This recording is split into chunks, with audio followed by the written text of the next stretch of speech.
Hello, everybody. Welcome once again to the Transatlantic Call-In Show, the show where you can call in and have a discussion or a debate with two trans people. And today, of course, I'm Dr. Ben, and we have Josie with us as well. How are you doing this week? I am doing well. It's just this has been a fast moving week. I've been literally doing work all the way up to this point since I woke up, and I won't be done until 9 o'clock tonight. So it's just one Long of those day. days. Yes, yes, it's Yeah. nonstop, nonstop. But that's just me. That's how it goes. Yeah, and I know we were talking before this about just all the nonsense going on in this country. I was before this, I was doing some investigative journalism, not really, Mm. looking into stuff for my stream this weekend about raw milk, and I unfortunately once again was confronted with that video of RFK Jr. and Kid Rock working out together, in a definitely not gay way, because they're definitely not gay. I mean, it like Arden said, it really was giving the rivalries, right, vibe. The hockey show or softcore The Hockey porn, Show. however you Heated see it. rivalry.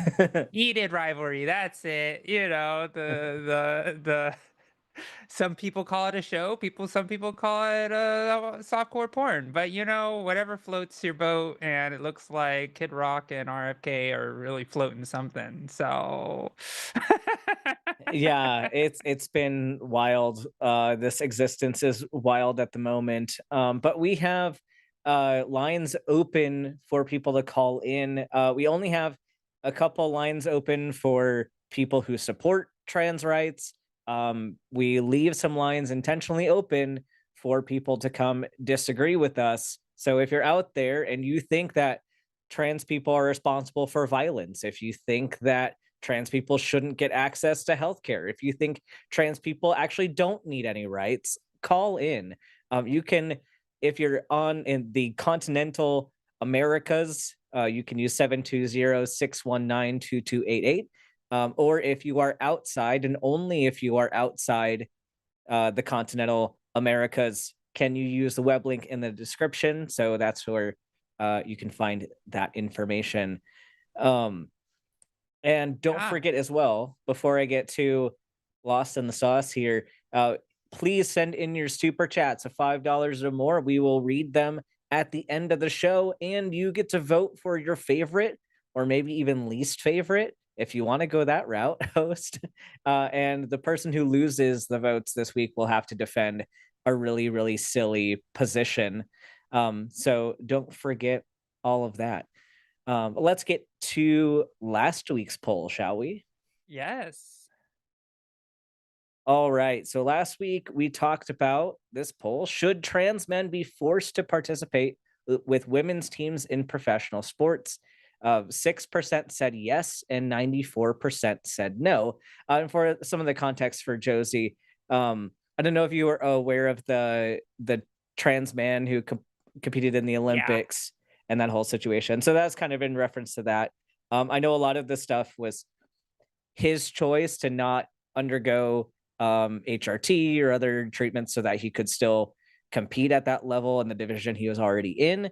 But Trump has put his sticky little fingers in the IOC as well, like trying to ban trans people from competing in their rightful division. So lots of fun there. But I'm curious about your thoughts about this particular issue.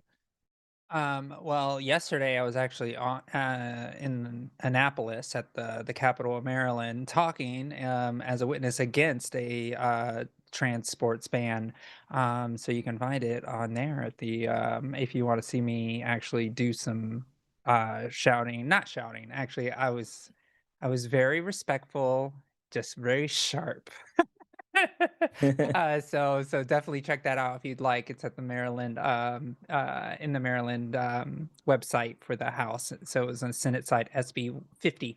But yeah, I think this is silly to think that, because on both sides it's like people should be able to compete with the gender that they feel most comfortable with, and so the idea of trans men being forced to participate with women's teams is absolutely wrong, considering the fact that if they are taking gender affirming care, like, they have testosterone, which is a boost in a lot of ways. So yeah, I think that this is just silly, and we can see that from Mac Biggs, when he competed at the high school level, him being able to being forced to participate with women. We have that iconic photo of him pinning a woman down, and people like, see, this is why trans women shouldn't compete, and it's just like, are you out of your control? Like, that's not what's happening here. So yeah, I think it's a no-brainer. They shouldn't be forced, no. Yeah, I just love that trans men break all of the sports arguments, because it's like, if you want people to compete with their sex assigned at birth, then trans men have to compete in the women's division, which is way more inherently unfair than trans women competing against women. So it's just wild. I think a lot of people just don't even know the difference between trans men and trans women, and really, if you don't even do enough research to learn the difference between those two terms, then maybe you just don't have strong opinions about this conversation.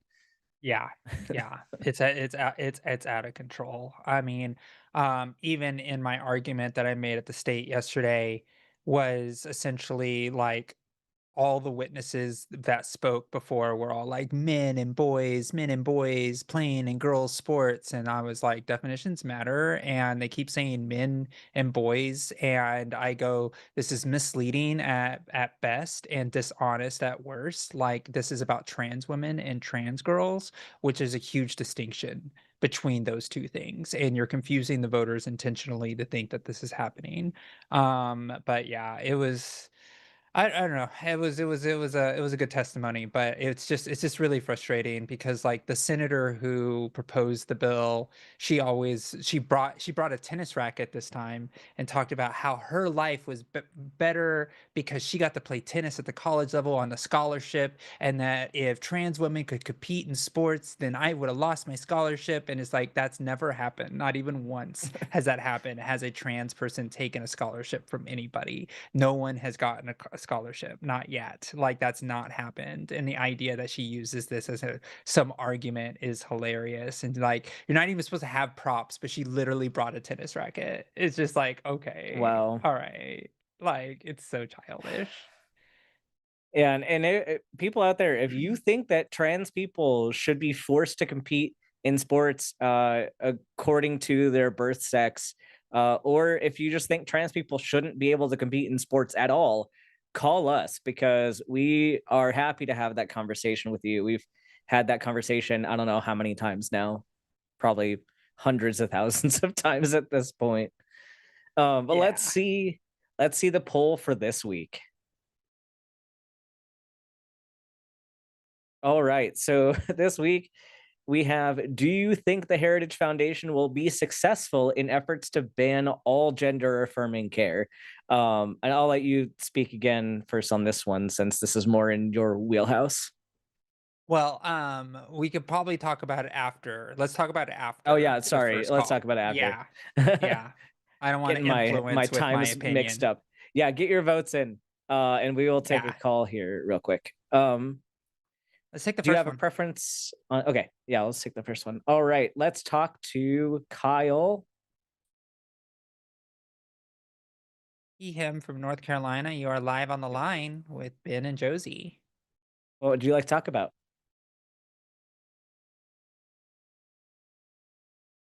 Kyle, wake up your phone. Hi, Your phone's just. can you Yeah, hear we can me? hear you. Yes. I'm so sorry. What's going on, Kyle? No worries.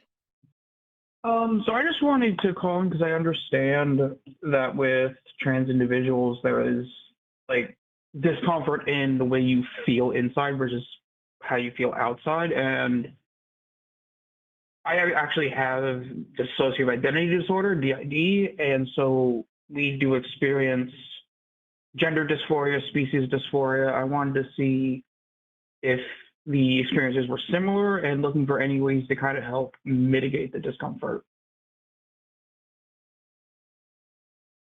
I'm not very familiar with this, so I'll let the medical doctor speak on this. Um, I think this is a difficult comparison to make because again, I don't know a whole lot about the specifics of what it's like to live with DID. And I don't want to strawman anything, and especially I don't want to like pretend I know anything about an experience I've never had.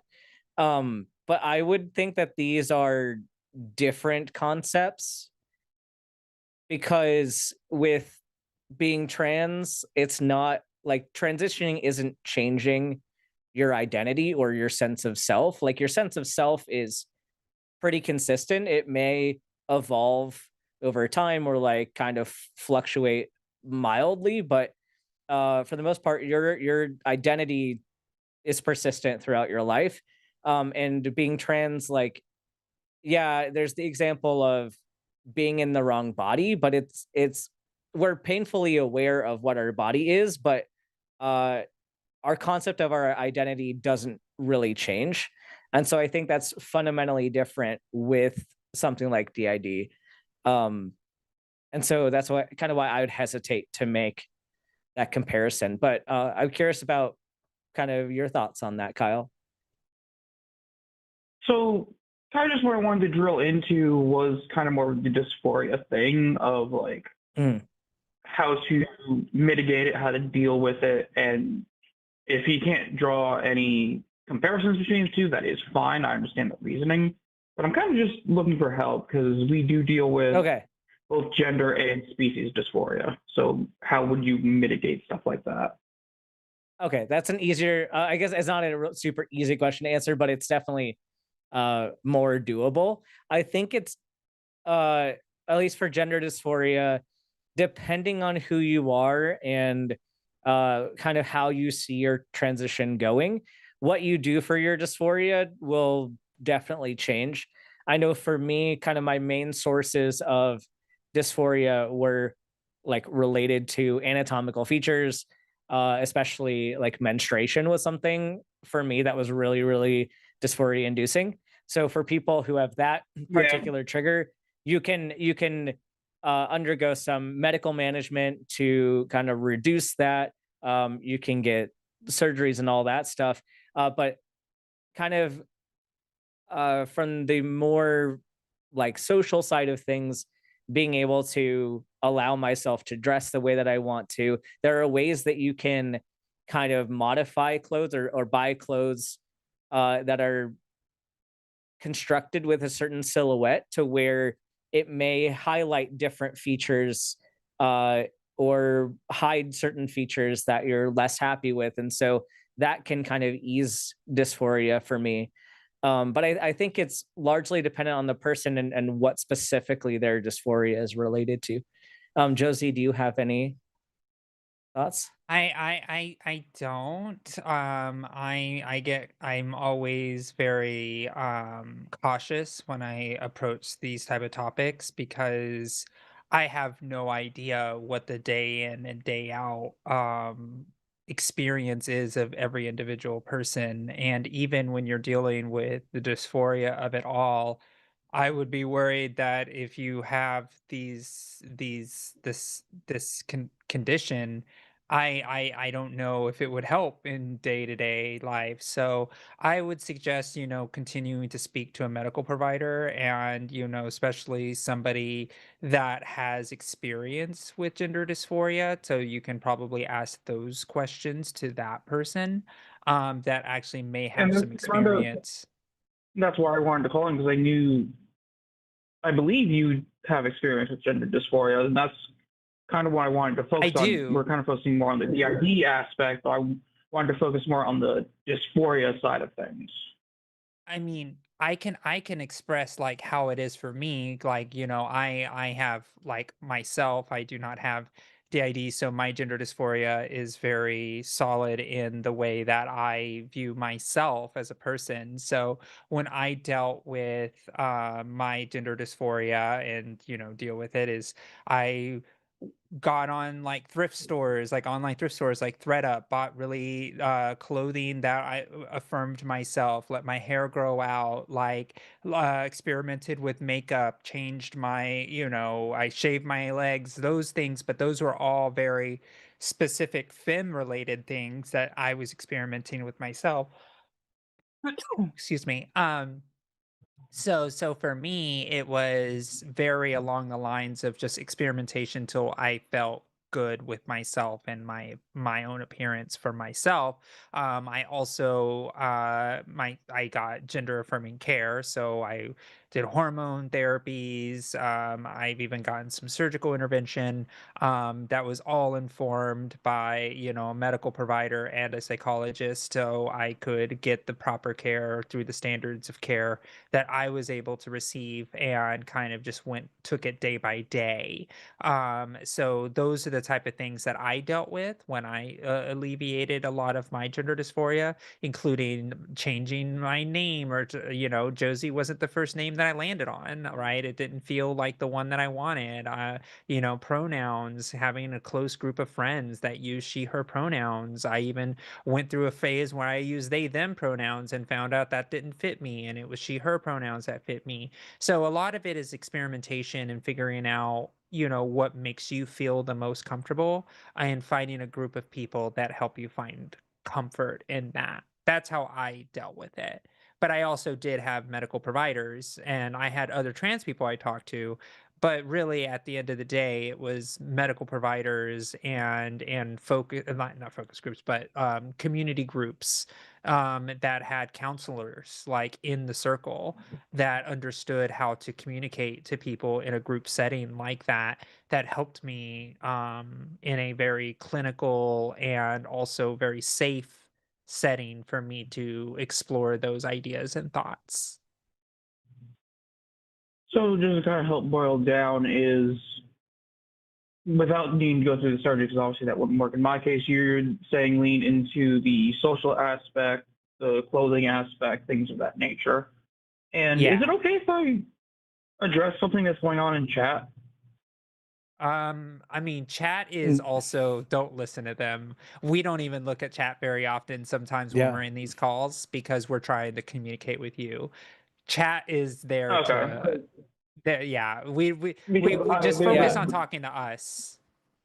I think I know okay. what you're I'm getting into though, and it is something that maybe would be a good thing to discuss on the show, because you had mentioned I think the people are talking about your mention of species dysphoria, which is an interesting right. concept. Is that something And that like you would say they're saying it's a that furry you deal thing. with, or I'm sorry. I didn't mean to cut you yeah, off. no, I was just thinking You it were might asking. be an interesting discussion topic, since that's not something that often comes up. Um, is that something that you deal with, or is this a hypothetical thing that you're mentioning? No, this is something that actually exists in our system. We have a husky, a pure husky in the system, and so he has a hard time being in a human body. Oh, okay. Okay, so this is But related with no the species dysphoria. DID. I'm sorry, the delay is killing me. Is this more related with your DID? Yeah, the Because husky's name is I think So, the and he issue is one is, of the alters of the system.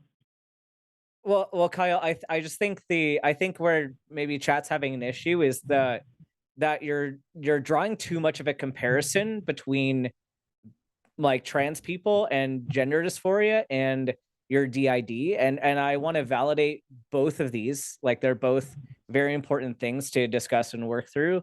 One of them is more appropriate for uh like your healthcare team, and then gender dysphoria is really why we're here. And so I just think we need to be cautious about using the same language for both things, because I don't think these are really comparable experiences. So I think maybe instead of calling that dysphoria, especially like in the trans setting, that would be better. Okay, I didn't mean to offend. Just my understanding said they were the exact same thing.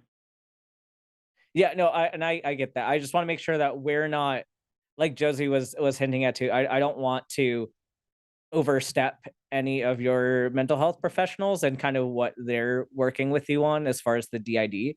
Um, and I don't want to conflate these experiences or harm any, you know, conversation within people of that community. So Yeah. And Kyle, that's why I focus specifically on gender dysphoria, because that's the lived experience that I have. So I would not know how to communicate anything outside of gender dysphoria, if that makes sense. Okay, I apologize for the mix-up. No worries. No, it's fine. That's why we always tell callers to not pay attention to chat, because that's what we're the host of the show and you're talking to us and not the chat. So yeah, Hmm. it's a common mistake a lot of the guests make. So no worries. Okay. So basically, I was looking for advice because I knew about the clothing and the social side of things is pretty good. They're pretty obvious once they decide to step forward. But was there anything like maybe more, not so much niche, but like maybe less known tips that I could use? Because obviously surgery isn't going to be an option or anything like that. Unfortunately, So no. I was just curious. I mean, voice therapy, you can do like online stuff, like things like that, but there is nothing, I mean, it's all pretty standard when it comes to like finding out what helps make you more comfortable with your gender dysphoria, right? It's a choose your own adventure in a lot of ways because some people don't have voice dysphoria, some people don't have, top dysphoria, some people like it all interacts differently with different people, so it's just a journey that everybody has to kind of undertake on their own and find out what makes them the most happy and most comfortable. Okay. I think we're kind of going in circles here. So I Yeah, appreciate the yeah, time and the concern. I appreciate the feedback. yeah, for sure. yeah. Thanks for calling Well, in. well, thank you for calling, Kyle. We appreciate you. Thank you so much for having me. Thank you. All right. All right, take Bye. care. All right. We got so many people trying to call in about like advice calls or ally calls. Um and we only have a couple lines reserved for those types of calls. So we're waiting. We're still waiting for people to call in if they want to disagree with us. And it doesn't even always have to be like hostile, like debate, transphobe discussions.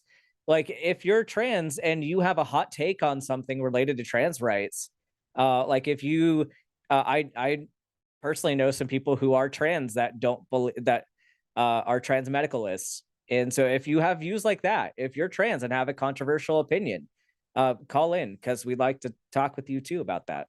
So, Ah, all right. great. Do you want to do you want to take one of these and then get into the poll? Yeah, we can do that. All right. I'm kind of leaning towards the top one. Okay. I'll tell you more in the private chat, but this is Barbara she her from England. It sounds like you want to talk about allies putting us down and no one remembering 1972. Barbara, you are live on the line with Ben and Josie.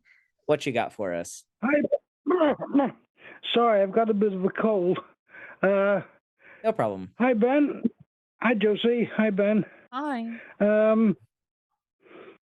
Listen, recently Jovan Bradley said that no trans person was ever born in the wrong body. And here in the UK, Dr. Helen Weatherby echoed the same sentiments. Yet, this is exactly how I've understood myself for the last 72 years. And it's how surgeons have explained me to myself. And Yeah. uh, the people like Caroline Cossey, April Ashley, their autobiographies said exactly the same thing. You know, the brain was okay, but the body was wrong. So, have you any Yeah. idea what they're on? Have you any Yeah. idea what they're on? So I do. I do. So so you said you're 72 years old? Yep. Is that okay? Great, great. Well, I appreciate you and everything and who you are as a trans elder. So I always have to give the flowers where they're due, because you make it possible for where we stand today as the trans community. So one of the things that I would like to start with is when and I'm sure you know this better than I, that it was very difficult to explain the trans experience to a lot of people back in the day. It sounds like your doctor yourself even tried to explain the trans experience to you in a way that can be very simple metaphor that helps somebody, a lay person on the street, to be able to say, oh, is that what that is? Okay. And the Well, idea the of people who were explaining it were two world-class surgeons. sure, sure, sure. And it's because a lot of times there is a easy way to explain things, such as, oh, trans people are just people who were born in the wrong body. They have, a different brain than their body is telling them. And that worked for a long time, right? And it was very effective in trying to get people off our backs so we can just live our lives. And that was a very simple thing that allowed people to be like, okay, and they moved on with their lives, and that was very quick. As time passed, we realized that it's not. So a lot of people started taking that in really bad faith, Barbara. This is what ended up happening. So people started to use our simple explanation of people being born in the wrong body as a form of, see, they're delusional. They're not even connected to their own body. What they must be cured of this weird ailment that they have, that they're in the wrong body. They only get one body. There's no such thing as living in the wrong body. What if I was supposed to be born in Bono's body? Like, I want to be a Bono, right? And so the reality was that people started to take a very simple elementary understanding of things and started taking it very literally, which started to harm our community. So as more trans people came out and more trans people started to be happy, I people started to be like, no, I'm comfortable with the body that I have. I just need to either align it better with either hormones or surgical intervention, but I still love my body, right? I love my body as a trans woman. I am a trans woman, and I'm very comfortable inside of my own skin, right? And so a lot of trans people stopped running away from their own body and said, no, I'm happy with who I am. Let me be the trans person I am, because I'm proud to be a trans person. Because once our understanding of trans, identity became to evolve and become more descriptive of the trans person, trans people just started to be like, no, I'm happy as a trans person, so therefore I am a trans person. Because it So this is a posits way of the fighting go back. ahead, please. Go ahead. I said, so this is a way of fighting back. Yes, it is a way of fighting back. It is a way of fighting back because as a trans person, it is best to say, look, I'm happy in my body. I'm not born in a wrong body. I have my body, and I had to modify it to make myself feel more comfortable in it, but I'm not trying to like do a brain extraction and put my brain in some other body's skull, for example. So we use That's, that to does that's that make science sense? fiction. Yeah, uh, right? Because, like, yeah, you have your body, you did what you did to make yourself comfortable in it, but they're not going to take your brain. You don't want your brain pulled out of your head and put into another body. That's a little much. Wouldn't you agree? not, not unless it's Taylor Swift's. Oh, okay. See, so well, yeah, of course. But then we say it in tongue in cheek, right? And Yeah. so that's why when we are more descriptive in a way that allows us to reclaim who we are as people instead of humans that are like, oh my gosh, I'm in the wrong body and I'm always going to be forever sad because you can't change your body. And we know we can't change our body. It's just become, and the reason that being born in the wrong body doesn't work anymore is because too many people have taken that in bad faith to make us seem like we're out of our minds. Well, the way it was explained to me by one surgeon was that you cannot change your karyotypic sex, your Exactly. genome, but you can change your phenotypic sex, Yep. Yeah. your secondary sexual characteristics, and then you'll be more at home in your body. Yes, exactly. Because your body is your home. Like, and that's why the way you explained it is more accurate to the lived experience of a trans person than the metaphorical word choices of, oh, people are just born in the wrong body. That's what it is. And back then it used to work. People used to take that at face value and are like, okay, I get it. I understand what that means, because they were taking it as an analogy or a metaphor outside of the lived reality of a trans person not living in their own bodies, which is not, we're not disassociating from the bodies that we have.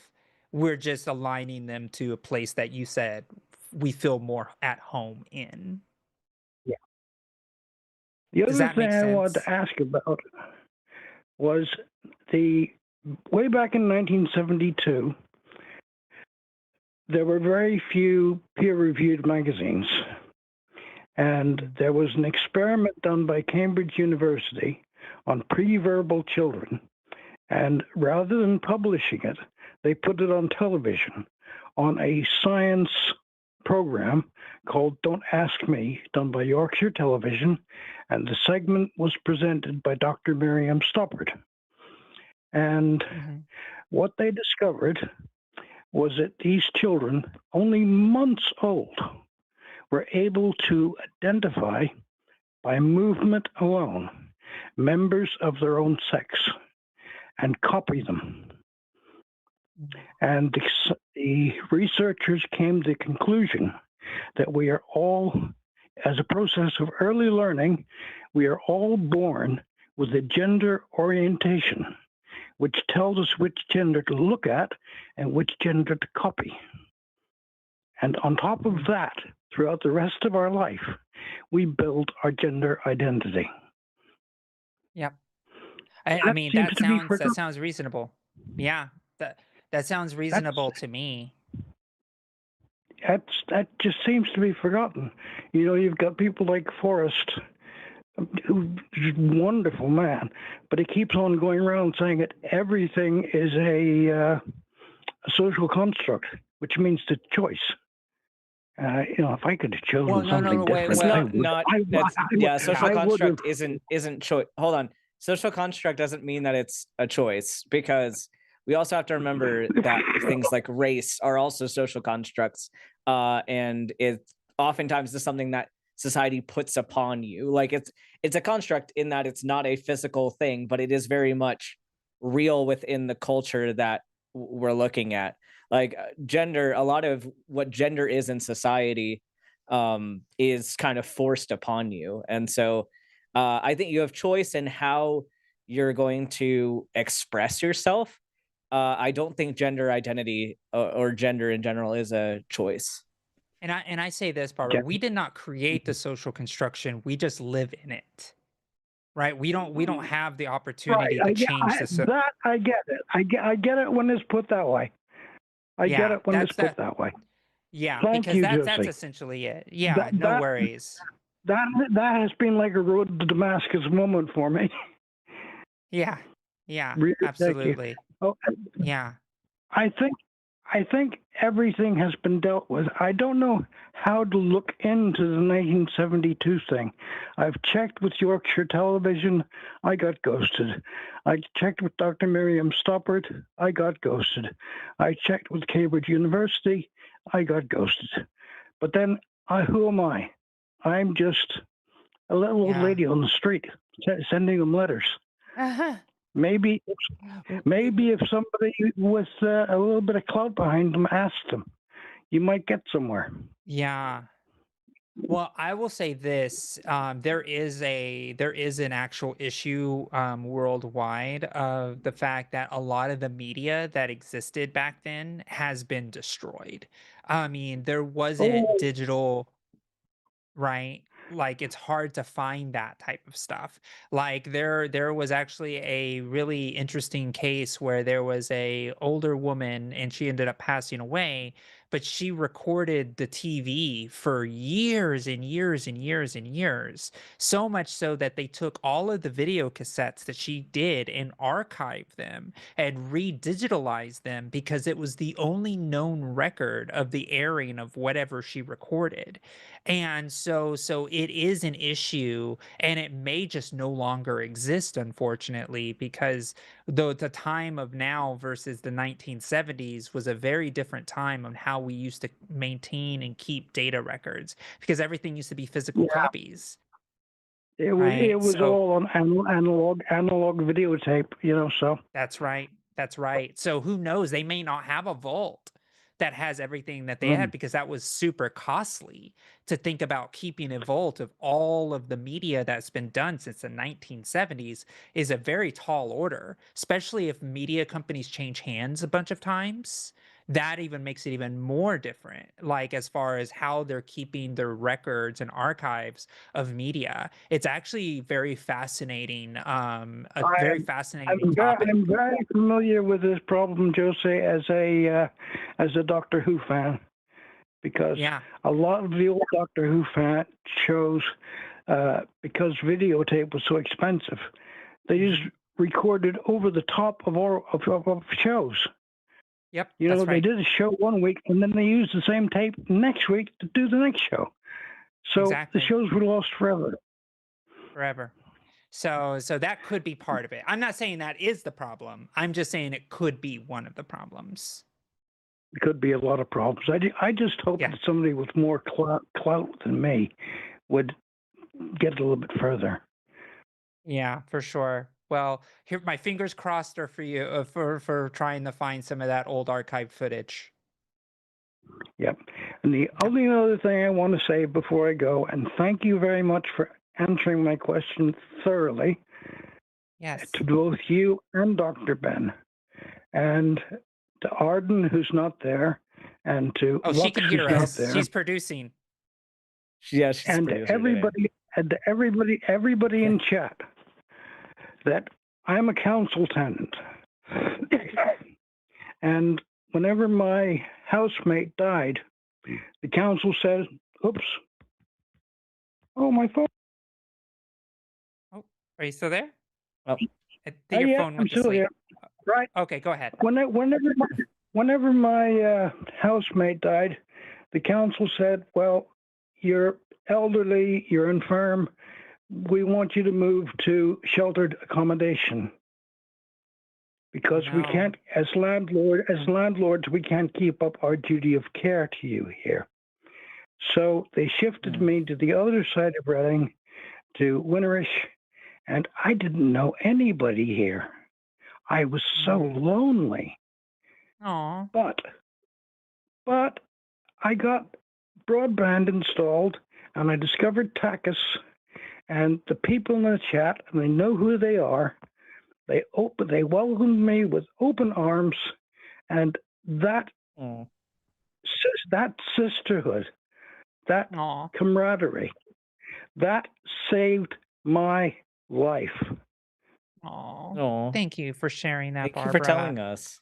Yeah, So- we have a strong community, and that's such a lovely thing to say. Well, all I want to do is say thank you. Thank you, hosts. Thank you, producers, everybody who puts it on the line. And thank you, chat. Aw. Well, you Thank have you, a wonderful Barbara. day, okay, Barbara? Yeah. Thank you for calling Okay. in. Take care. Thank you. Take Take care, care. Thank Barbara. you. All right. Bye-bye. Bye. Aw. Aw, this is so wholesome. I know, I know. All right, That's why I we always love on I always love on our yeah, trans elders. I always love on them. I'm just like, oh, I love you so much. for sure. Would you like to get into the poll for this Yeah, let's week? get the poll and then we'll go All right, into the call the that I next think call. you're eyeing. Yep, Uh, yep. All right. So do you think the Heritage Foundation will be successful in efforts to ban all gender affirming care? In the side chat, we have so far 22% saying yes and 78% saying no. Josie, what are your thoughts on this one? I do not think they will be successful. It's just too much to try to do something like this. It would be wildly unpopular. They can't even make abortion illegal across the entire country, right? Like it's like they it is like one of those situations where I just don't think that it is. Maybe it's my optimism of the fact that it is a small group right now. If you look at the latest Fox News poll about trans issues, they actually asked the question flatly, um, who do you trust more, Democrats or Republicans on transgender issues? And 60% across the board, across all political affiliations, said Democrats. There is become a undercurrent understanding that Republicans are not the people you need to be trusting with our healthcare. They don't understand trans care, and the way Republicans speak on it is just not coherent. It's just not coherent. At least when Democrats speak on it, they speak about it being medical care. They speak on it in a very, and it's not always clear. Sometimes it's muddled. I'm not going to give them all their credit, but there is a way that they speak on it that is much more competent. And I think that the Republican base is starting to realize that trans people aren't the ones that are part of the Epstein files, right? It's Mhm. trans people are not the ones that are crashing the economy. Trans people are not the reason why, everything is crashing through the floor right now. Trans people aren't the reason we're going to a war with Iran. Like trans people aren't the reason why, like you just name it, right? And I Yep. think that voters are starting to get it, and I Mhm. just don't think they're going to fall for it. I just don't think they're going to fall for it, and if they do, it won't last long. And Yeah. so I just think that we're fine. Yeah, I tend to agree with you. I think that the Heritage Foundation is definitely trying to push boundaries, like they're trying to see what they can get away with, but like we're even seeing a lot of people losing trust in uh the people running our healthcare system. I know there's still plenty of anti-medicine people out there, but even Dr. Oz like went against the narrative to say that people should get the measles vaccine, like after they did the whole fuck around and find out thing with just saying you don't need to get vaccines. So I think there is an erosion of trust happening within the Republican Party, and there are definitely parts of it that feel like they're imploding right now, and it's very entertaining to watch.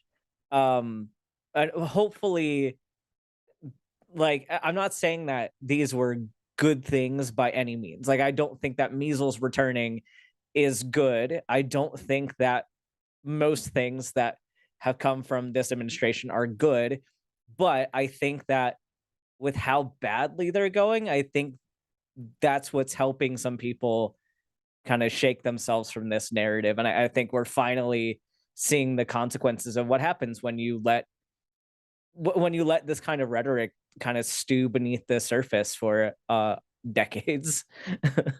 Yeah, I But agreed. Great. So I all guess we'll right. go ahead and take the next call. Yep. Let's jump in with Trevor, he, him from Oregon. It sounds like you want to talk about trans metaphysics. You are on the line with Ben and Josie. Tell us your thoughts. I'm Um, really curious. hey, Dr. Ben and Josie. Tell me if you can't hear me. I, No, I you're a use little that word. quiet. You're a little muffled, but we can hear you. Go ahead. Okay. Well, I use that word. It's got a lot of connotations or something, but it's. I feel like a couple of the other callers were already talking about that thing. So, like, I think it was Barbara who was just saying that they kind of learned a relationship to their body through like having it explained by someone else, and that it's um, so metaphysics. I feel like it's kind of about that and about like the event that you're calling transition. So like someone else was calling in, and it's definitely debatable if it's like a similar condition, like position or not. But they were saying the relationship in their gender to themselves is more like through an animal, which is like a metaphysical. Like I see what they're saying, that it's like distant and different, but kind of similar. That you're learning about like a relationship to self and relationships in the world that can be emotional through, this maybe it's a person who's explaining it to you conceptually, maybe it's a relationship that's kind of an emotional development. I don't know. So then it's just kind of a big open space or question. It I sounds don't like really there's a know what to lot ask. of terms floating around, and I'm not sure exactly how you're using them. Can you Okay, I know kind what of to ask. describe to me what transition means to you? Like, what specific thing are we talking about? Well, yeah, that's a great. I mean, I guess that's kind of a question then that maybe I just don't even know that I'm so hazy on it.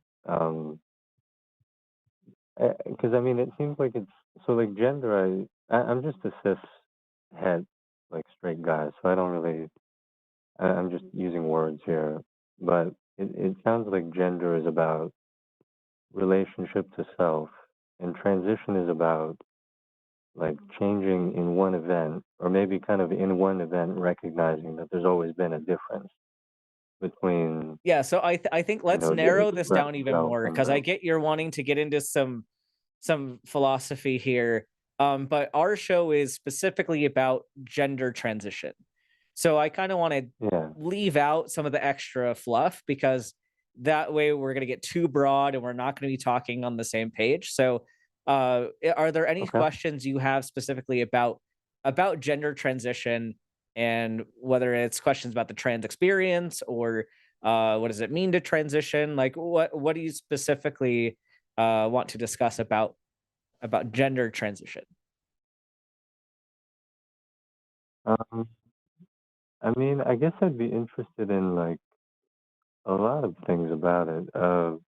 Like the social aspect of it. Like there's a lot of getting the correct sight from others. Um, I don't know. That's the thing. Maybe I just have no place asking questions I'm here still because I don't No. confused. have. How Oh, about let me ask us a let me. question? Well, I hold on, Trevor. Let me ask. Let me ask. Okay, so one thing you were talking about, because I think a little bit of the two tracks going on right now is you have the physical transition and then the gender idea of it all, right? Is seems like there's two tracks. So, in my question to you is you what do you think gender identity is?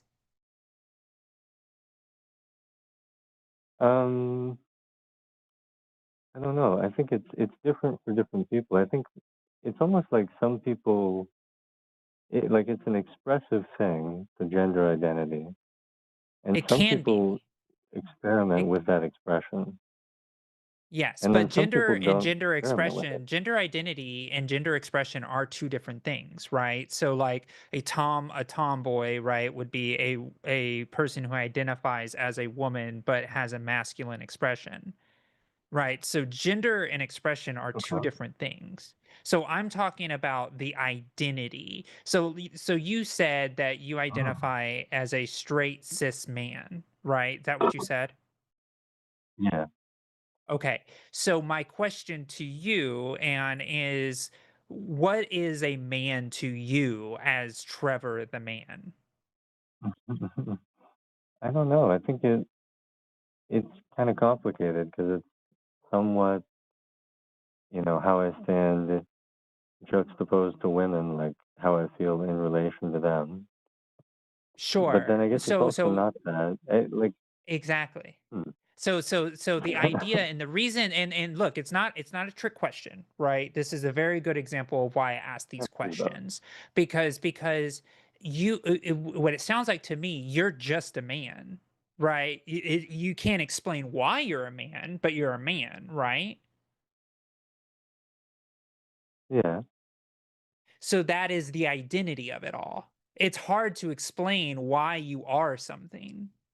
Right, like that's why it's always a hard question to ask of like, what is a man to you as a man? Because the question kind of diverts into the things that are around the gender identity of man and what you feel is man to you. Yeah. So it's your own personal schema, right, of what you think manhood is, and you express that in the man in a man way for yourself, right? Because Mhm. men can be very feminine too. It's just dependent on how they want to express themselves, but they would still identify as a man.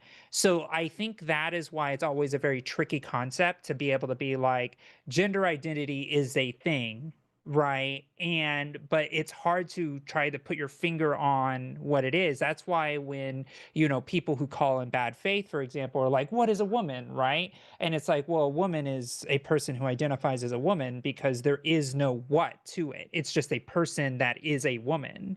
And the only way that you're ever going to find out if somebody is a woman is until you ask them and they say, yes, I'm a woman, right? Just like if I ask you, you're a man, you're a man. Who Okay. am I to say you're not? And how could I point to something that makes you not a man? Just like you could do to anyone else. And so when somebody is trans, Can right, I? that mean Yeah. go ahead, please. Go ahead. So you're kind of getting me to a question. I think that, like, I'm wondering. So I hear everything you're saying. I think, but is there? So what I was saying before, I kind of disagree with it too. That some people don't play with their gender expression. That's probably not actually really, if you really look at it, true. Some But people play with their expression. but but, but some people, like, I guess I would change it. They don't change their gender identity or don't feel That's right. the need to like have that recognized. Most of the time, And yes. I guess, I mean, that's interesting to me that, like, in some lives, gender is this thing that's given to you that you don't have to think about in this kind of way. And then Mhm. in some lives, it seems like, I guess this is the question I would ask: is there like a forcingness that makes you need to use gender as a domain for expression? So, like, is it that if you're like kind of living your life and doing it as you want, but then somehow someone kind of turns it around in language or in words or how things play out, and it feels like it wasn't your authorship. Like, if that Well, kept happening, Well, think about it this way, yeah. Trevor. I could like, and it's easy to posit this to yourself. If somebody was just like, "You're just a masculine woman. You're just a butch woman, Trevor. You're not a man. You're just a butch woman." Right, and everybody Yeah, in your life is treats you like a butch woman because you're masculine and you're living your life, but everybody's just considering you a woman, even though they accept your masculinity. They accept that you're very masculine, but they're still calling you a woman. That would be very uncomfortable, wouldn't it? Would it not? yeah, yeah, Yeah, that's what a trans person feels like when they're put into the world that says, okay, you were born with a penis, so therefore you are going to grow up and be a man, right? And so this I can yeah. speak to this in personal experience, right? No matter like I was assigned male at birth and I was raised as a boy. I joined the Navy as a man and all of these things, right? Like all of the trappings of what society said I was supposed to be, I was still very uncomfortable. I still didn't understand how to present myself because I just was pretending to be a man because I didn't understand the concept of being a man. But the idea of being a woman, because I am a woman, was always more natural to me, to the point where until I was like 34 years old, when I finally accepted the fact that I was a woman the whole time, it was much easier for me to just like fall into the person I've always been and then do the transition, which is the thing you talked about at the beginning, to allow myself to align better with my own self as who I am as a person. Now, a lot of that comes from my own gender dysphoria, right? I have a lot of physical and social dysphoria that I had to get medically taken care of, and actually had to do a lot of medical intervention to be able to get to where I am and where I'm happy. But not every trans person does that. Everybody's transition is unique to them. So it depends on how they feel about themselves before they say, yes, I feel very comfortable in my transition and this is who I am. But again, the physical transition came much later after the realization that I've been a woman the whole time. There was Yeah. no moment in my head where it's like, I'm not a man anymore, I'm a woman. It was like, no, I've always been a woman. I don't have to pretend to be a man anymore. Mm. Huh. Right? Okay. I feel like I It's learned. like, yeah. I feel like I learned something. Yeah, well, I mean, that's what gender is, right? Gender is an innate thing, just like sexual orientation, right? Like people's sexual orientation, they just have it inside of them. They didn't change to be the gay or whatever. They've always been that sexual orientation. It just sometimes, because of the society we live in, it takes longer for us to discover the truth. Because it's just a discovery. It's not anything new. It's just something that's always been there. Yeah, that makes sense. And it looked Does like that you wanted help? to say something. Oh yeah, no, I was just gonna co-sign all of that, and the fact that it definitely is it's a discovery, and there's a lot of things that like it's important to differentiate like what is gender identity, which is the part of you that is innate that uh you kind of associate with your sense of self. And then there's gender as a societal concept that is kind of thrust upon you as far as like the social norms of gender. There are so many times when I was growing up that like I would do something because I was expected to, like you wear certain clothes because you're expected to, or even most notable for me was in high school and things, thinking that I wanted to be certain people because they were more feminine. It turns out I just wanted to be with them, and I had a crush, and I didn't know what that was because I didn't know what gay was. Um, but then also like thinking that you just don't want things that you're supposed to. It's like maybe I am just like you think of yourself poorly. Because you're like, maybe I just suck at being a woman. Maybe I just suck at being a man. And then Mm. until you have the language even to describe your experience, like I didn't know that trans was a thing growing up. So even though it's always been in the back of my head, like I would just naturally gravitate towards like if they were dividing the class up by girls and boys, I would naturally feel pulled to the boys' side and not the girls' side.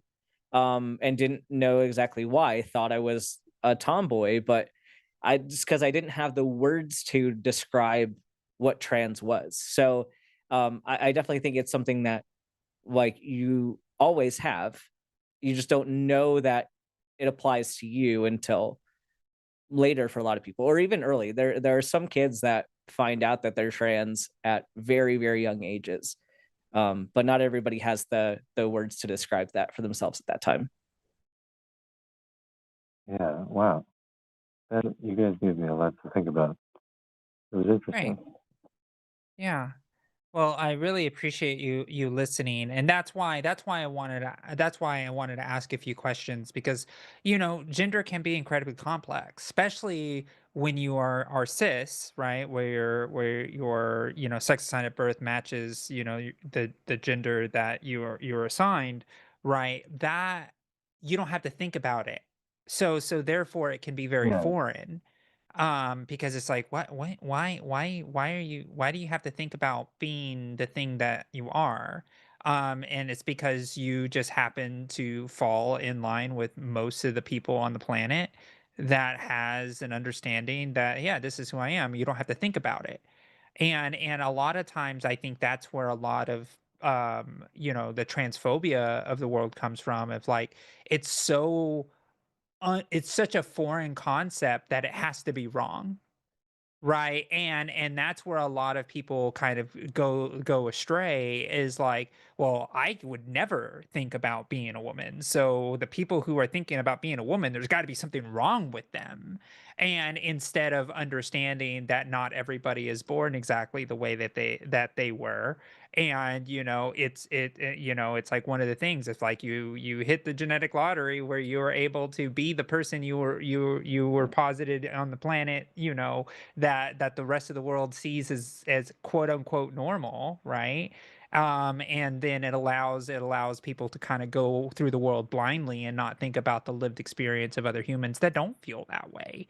And so that's kind of where it comes out. And honestly, Trevor, I've had many calls on the show now where people come to find out that they don't even have a sense of gender at all. And they're Quite a like, lot "Wait." recently. Yeah, quite a lot recently, where they're like, "Wait, I don't understand gender. Wait, I'm not a man. Why are you saying I'm a man?" And it's like, because the concept of gender is absent from that person's understanding of themselves, which is a thing called agender. And where you have no gender, and if you have no gender, then it's impossible for you to understand the concept of somebody else having a gender. And there are a lot of people that also that are born this way, that get angry about the fact that there are people that can just like live however they want, or have a sense of identity that is deeper than they have when it comes to gender. So there's a lot of really interesting conversations that happen through the exploration of what gender identity is, and it's helpful for everybody.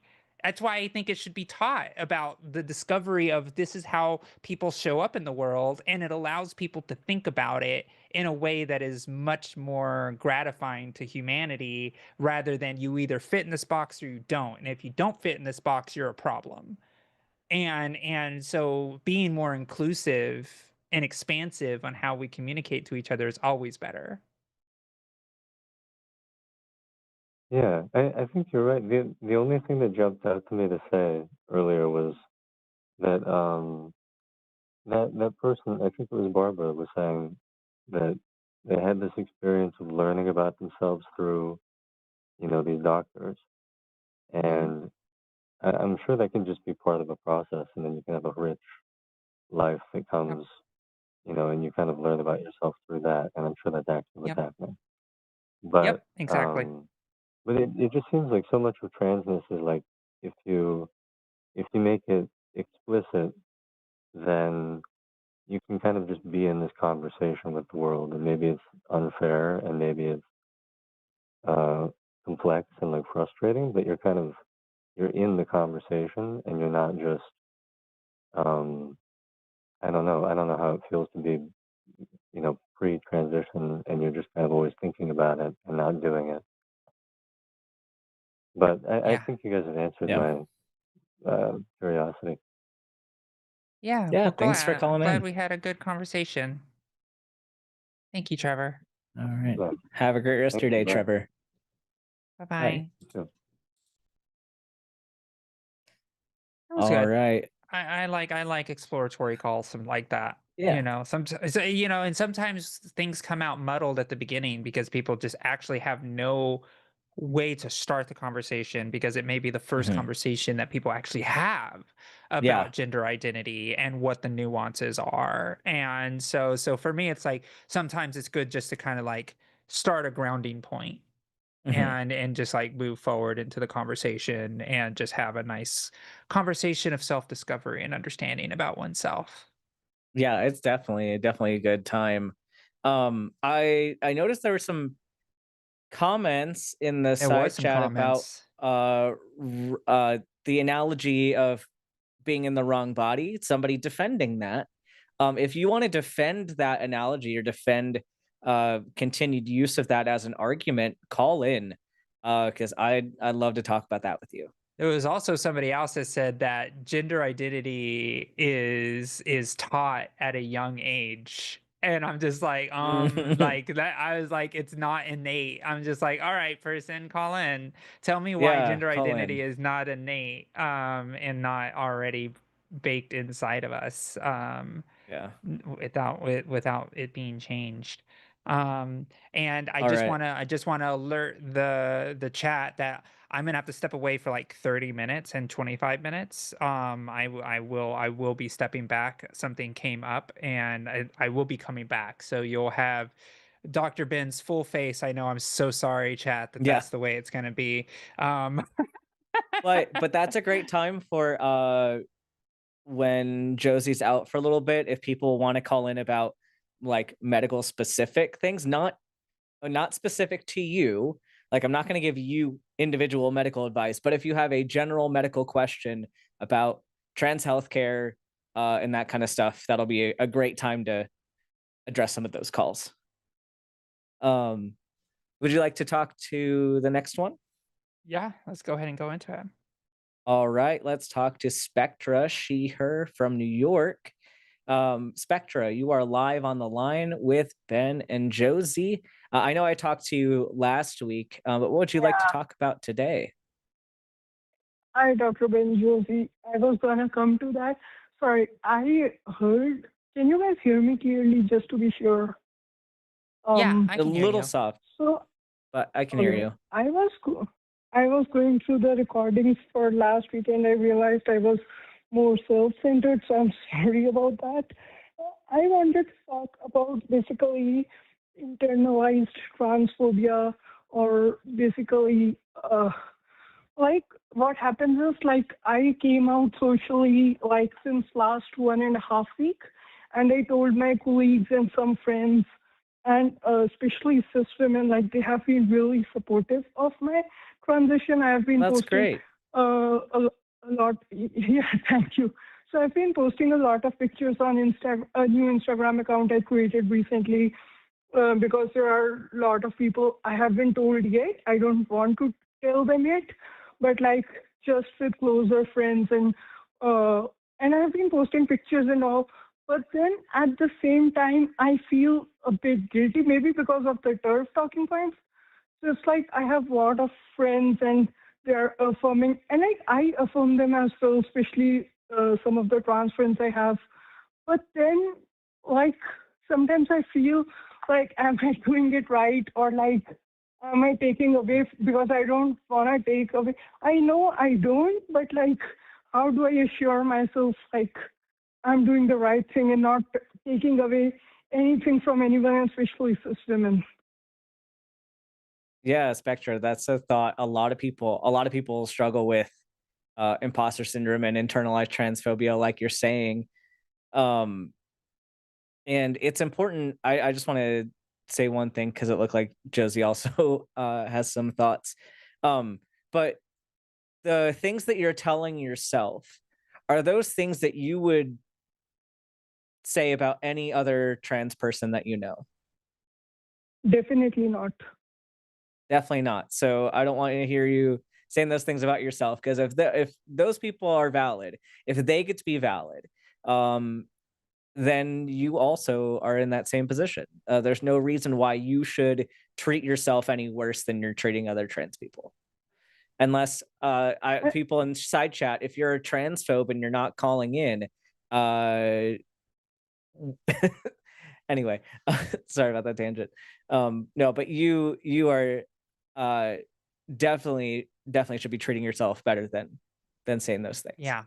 And it's such a common thing that it's almost become a meme in some points, right? Where it's just like we how we say, we only get to transition once most of the time, and enjoy it, enjoy the journey, take up the space that you want to take up, like, be your best self, and express yourself in the way that you want to express yourself, and then as time passes, you'll feel more at home and understanding about yourself, and you can cringe at yourself later. I, I look at my early transition photos and I'm just like, oh my gosh, why did I put on that eyeliner? But it's something that's just part of the journey. And you should just embrace who you are. And honestly, I'm just gonna say it. I'm gonna say it, girl. Women are always told to step back and they take up too much space, and it's just more, if that's more validating for you, that you're just like, oh wait, like I can't be taking up so much space, that's part of your womanhood talking, and that should validate you even more. So yeah, just be who you are, just be who you are. You know, so basically, as I said, I'm so, like, I started social transitioning very recently. What you said about makeup and all, it happened with me also. Like, so this Sunday, I thought, okay, there's a gay bar downtown.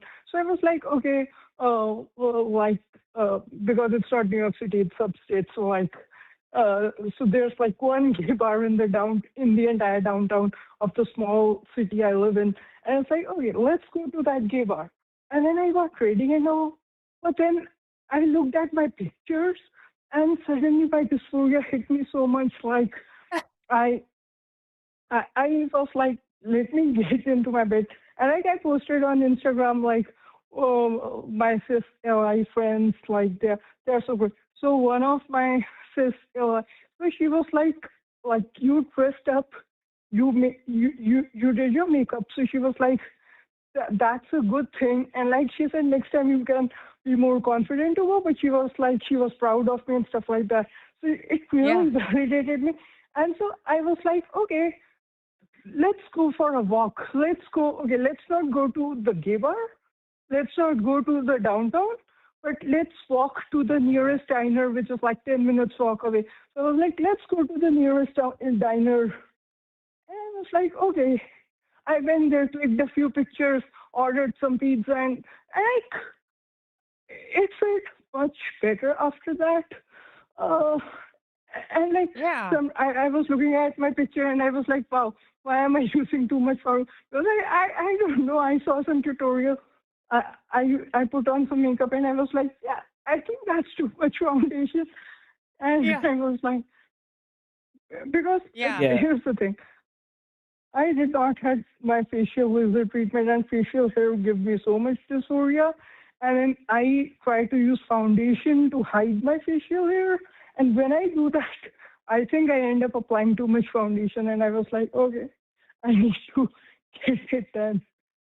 So, Yeah. uh, And that's part of it, right? That's part of it. We all go through it. Like, at least on the fem side, that's fem presenting. It's like, it's like we all apply too much makeup or too much foundation, and we all, but it's just because we're learning, right? We're learning what makes us feel good. We're yeah. learning what makes us look good. And so it sounds like to me you're doing everything just fine. And people have been making funny jokes in the chat about, like, if you don't feel imposter syndrome, are you really womaning? Because Yeah. I feel Yeah. imposter syndrome all the time, Spectra. Like, I'm like, am I doing the right thing over here? It's like, it's just a natural thing, right? It's just a very, very natural thing to feel that way. So if that helps you feel better as well, it's a very real thing. Well, and Yeah. even, yeah, in addition to that, the fact that cis women all the time feel that social pressure to be woman enough, and like you both were saying, this kind of the hallmark of the woman experience. But like from both sides, like it's important to not have the internalized transphobia and also not to have the internalized misogyny, because um it's definitely a real thing, and I want you to make sure that you're taking care of yourself on both Yeah. fronts. Yeah. Can I also ask something about the button test? Because because before, and I've been on HIT for over a year, so I knew for a fact that I'm from. But like I was reading about the button test, and I thought like, okay, there might be a lot of cis people who don't identify as trans, and like who might not be trans, but then I thought like, wait, so is it because before I decided to transition and stuff like that, I thought like it's very common, but then I was confused like, so only the trans people would press the button, because I'm pretty sure there would be a lot of cis people who would press that button just to see how it feels like or whatever, like to switch their gender. Yeah, I think So the important I'm not sure how that thing about the analogy is that it's a permanent change. So a lot of cis people might say they would try being the opposite gender for a day or for a temporary period of time. The difference is, are you going to make the permanent change to do that? And a Yeah, trans you can't press person the will button say twice. yes. Yeah. Yeah, in a heartbeat. In a heartbeat. Yeah. Yeah, exactly. But that's the thing, right? Like a cis person wouldn't press the button if it was permanent, right? Like you couldn't press it But again to reverse it. yeah, Yeah. There would be a lot of gender tourism, but there would not be there would definitely not be people who set up forever. Like that's just how it kind of goes, you know. yeah. So But yeah. it's like, so so before I was on hormones and everything, my dysphoria was very severe. But then when I started gender hormones, I was really nice. But when I started social transitioning, and it's been only a week or week or two, but then I feel more pressured about the way I need to look, because it was like before I came out socially to my colleagues, it was like, yeah, whatever, I can behave like however I want. And I was still on hormones, so it made me better. But now I feel like there's pressure on me. If that's so, sometimes I think it triggers my dysphoria. Like, okay, I like it. I like to be called with my preferred name, with my preferred pronouns, and people respect that. And like I was posting a lot of pictures lately, and like people were appreciating it. And I asked them, like, do you think I'm posting too many pictures? So all my cis LI friends said, like, it's the beginning. So, like, you have hid your true self for so long. Like, maybe it might be an initial phase, and like as you settle down into womanhood, you'll probably stop. Think about how many women are taking pictures of themselves and putting them on Instagram every day. Like, I know so many people who take pictures of themselves constantly. They don't even have to be trans. You're just one of those people who like to post pictures. It's okay. It's just who you are and what you like. It's completely fine. You know, some people, I rarely post pictures of myself. And there are some people who post several photos a day, and you know, it's just who people are, and it's okay. You know, there's no shame in being proud of yourself and taking photos, and yeah, I wouldn't judge yourself too hard. But it's like I was looking at the galleries over from a year ago.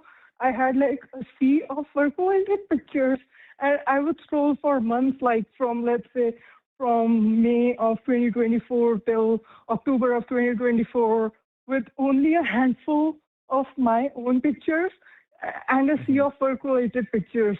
But then, in like the last couple of weeks, there is a sea of my selfies.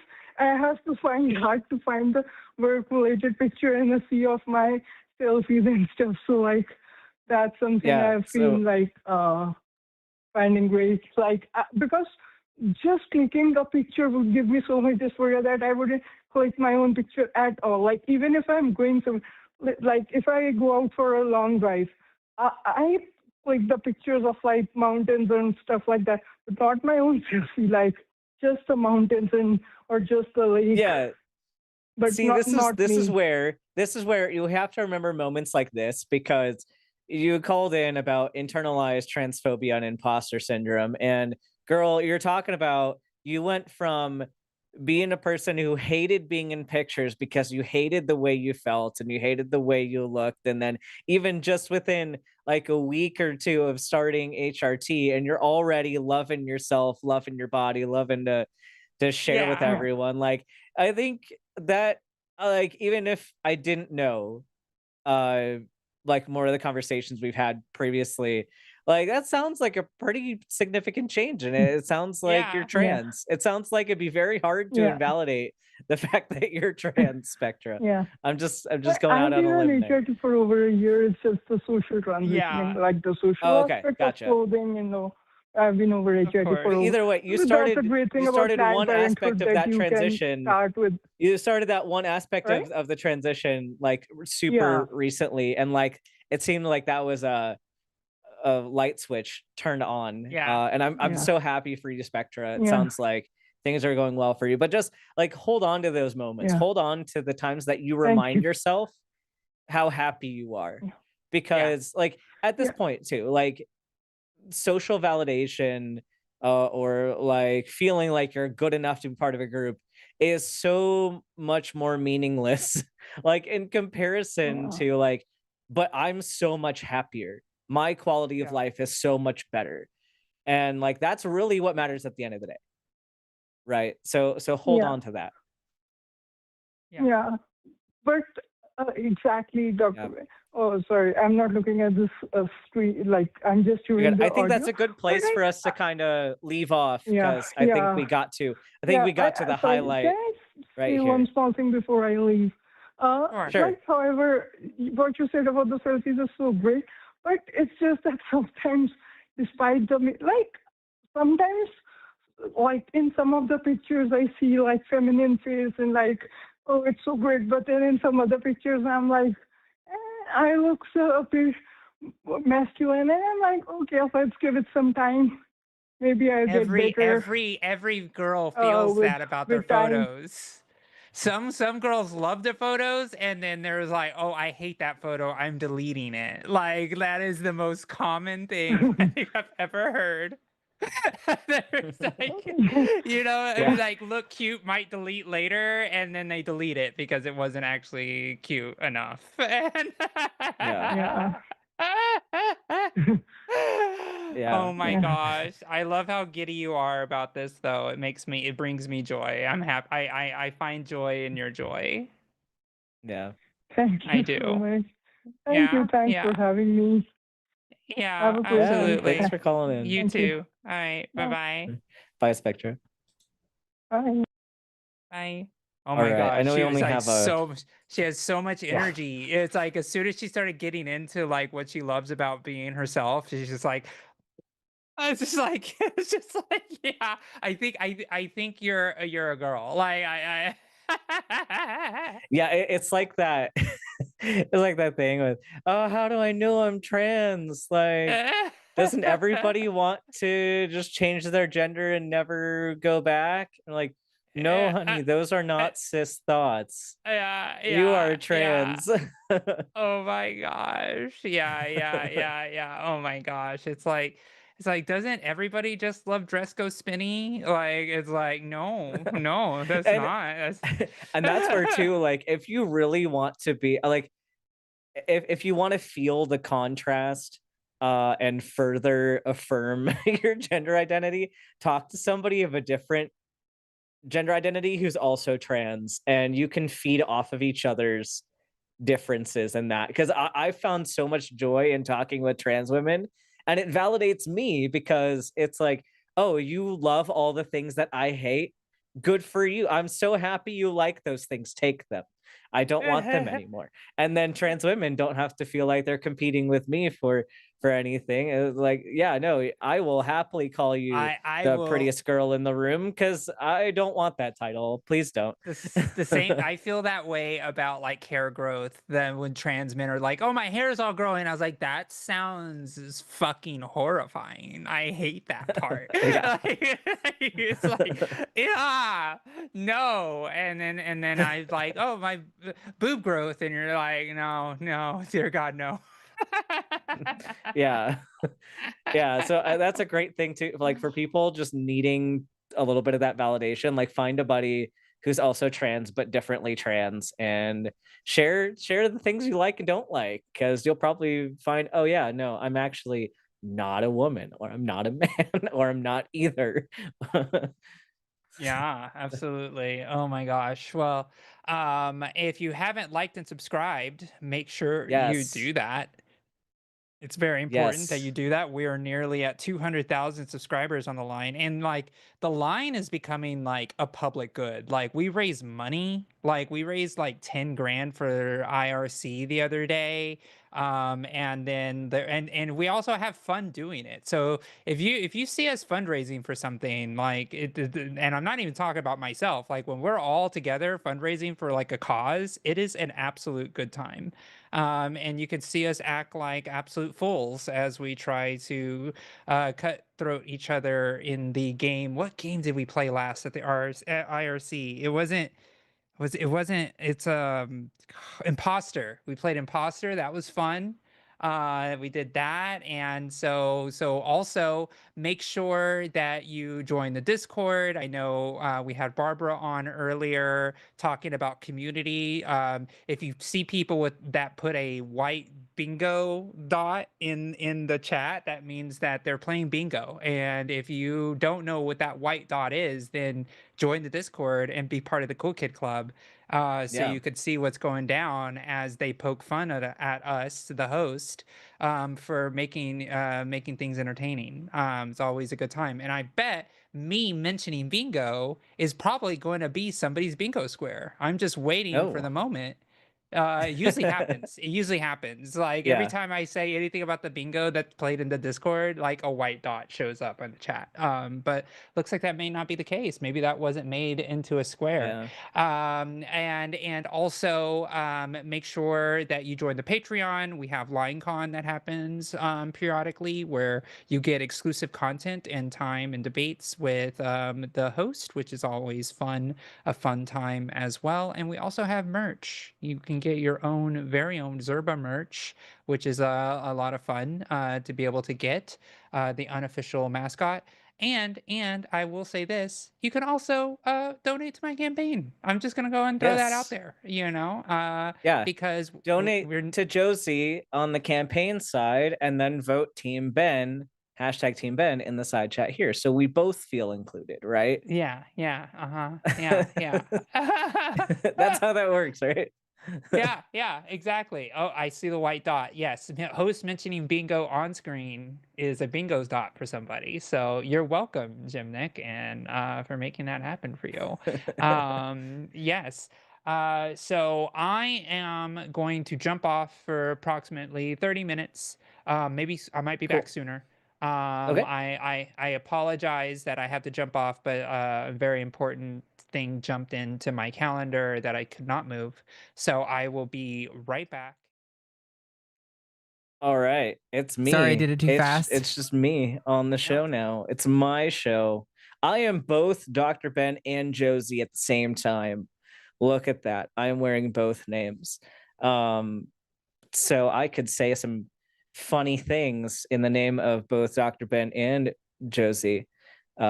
We'll see about that. But before we take some of the calls that specifically want to talk to me, I did want to read off the announcements for the upcoming week, for the next week of shows. So obviously today is the 19th. This is TACIS. You're here with Ben and Josie. Tomorrow we have a Cus I Wanna with Forrest Valkai and Cynthia at 6 p.m. Central Time. Don't want to miss that one. And then you get another Cus I Wanna. This month is full of Cus I Wannas. So join in the side chat for that. Heckle the host if you want. Don't tell them I told you to do that.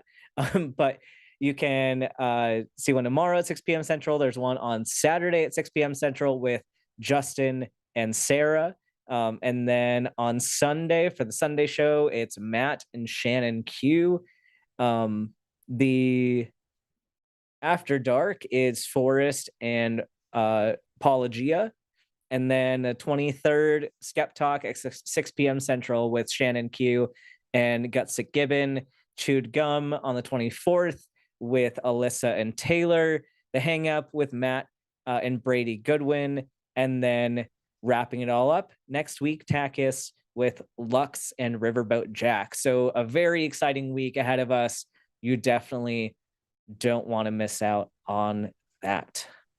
Without further ado, let's get into some of these specifically Dr. Ben related questions. So let's talk with Jay, pronouns are they, them, from Missouri. Jay, you are live on the line with just Dr. Ben right now. What is your question?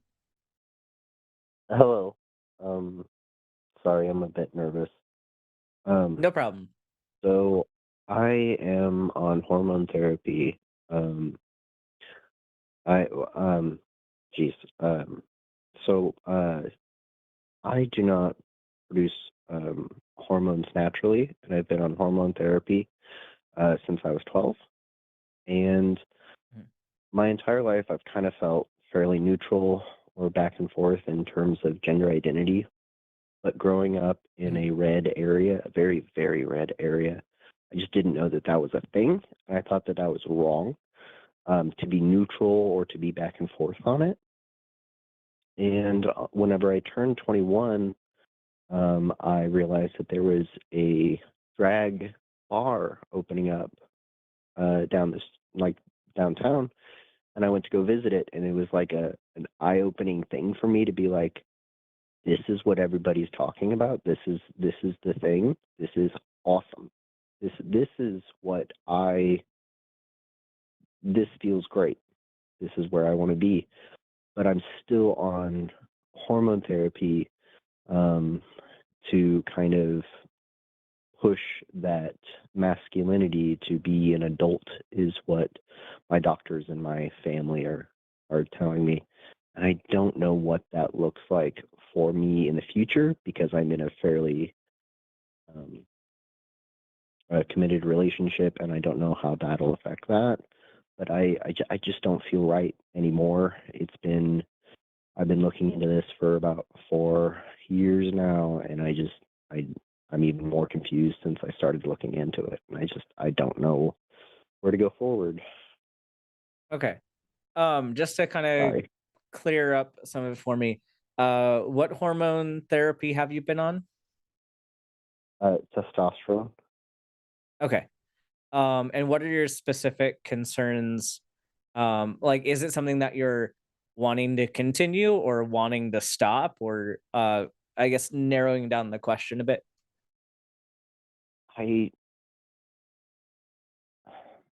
That is the question.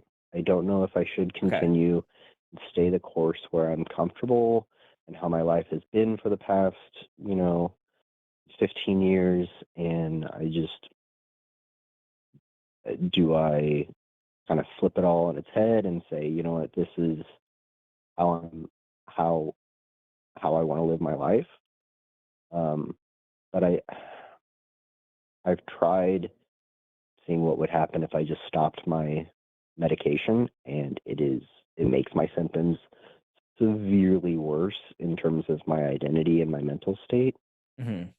I don't know what to do. I've even talked to my endocrinologist, and he seems hesitant to even help me with this.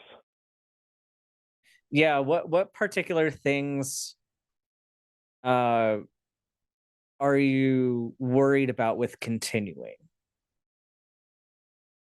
Well, so my body is changing, it's adapting, and I feel like the further I continue my medication, the harder it's going to be to go back. Yeah, so with the amount of changes that come with testosterone therapy, it sounds like you're at a point where most of the effects that would be more permanent kind of already would have happened. Like voice change is kind of the big one. That's something that's not going to be able to go away. But as far as like body fat redistribution, that's pretty reversible. Even things like hair growth is not fully reversible, but can be. Kind of the big thing. And I can't give specific medical advice But my concern would be, depending on the duration of hormone therapy, is that your own body is not going to be making sex hormones, at least not to the degree that they were. There's a lot of risk of like ovarian atrophy. So the concern for me would So I be already, more of like osteoporosis, osteopenia risk. And so oh, like if someone were to stop HRT after being on it for a while, they'd probably need to go back on um like a different form of HRT. okay. So I was put on testosterone because I don't produce it in proper levels as it is. I would go back to being essentially neutral before puberty, essentially. Um, if I were to just stop outright, Yeah, that's what I'm saying. Like from my stopping understanding. outright wouldn't be the route. Like depending on what Okay. type of uh transition you're going for, like you kind of either need to be on a testosterone therapy or an estrogen therapy. Like just Oh, because I see. you're gonna need that sex hormone input, you're going to need, especially for bone density, um, and like muscle maintenance, that kind of stuff. Also, there are different hormones that kind of utilize those structures. So it's something that's complex for your situation.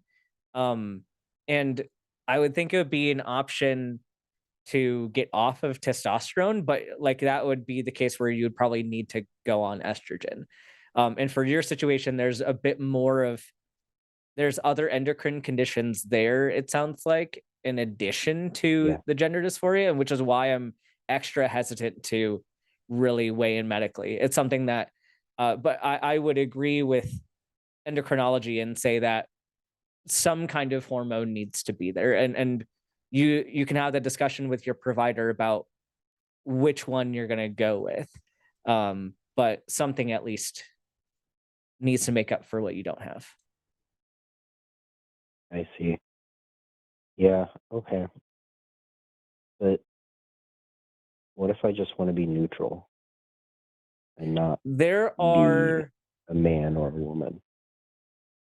Yeah, so you can be neutral. The thing is though, you can kind of tailor combinations of sex hormones, and there's some development in utilizing medications called SERMs for gender related purposes. Normally those are used for um like managing osteoporosis because they stimulate estrogen receptors in some areas but not all of them.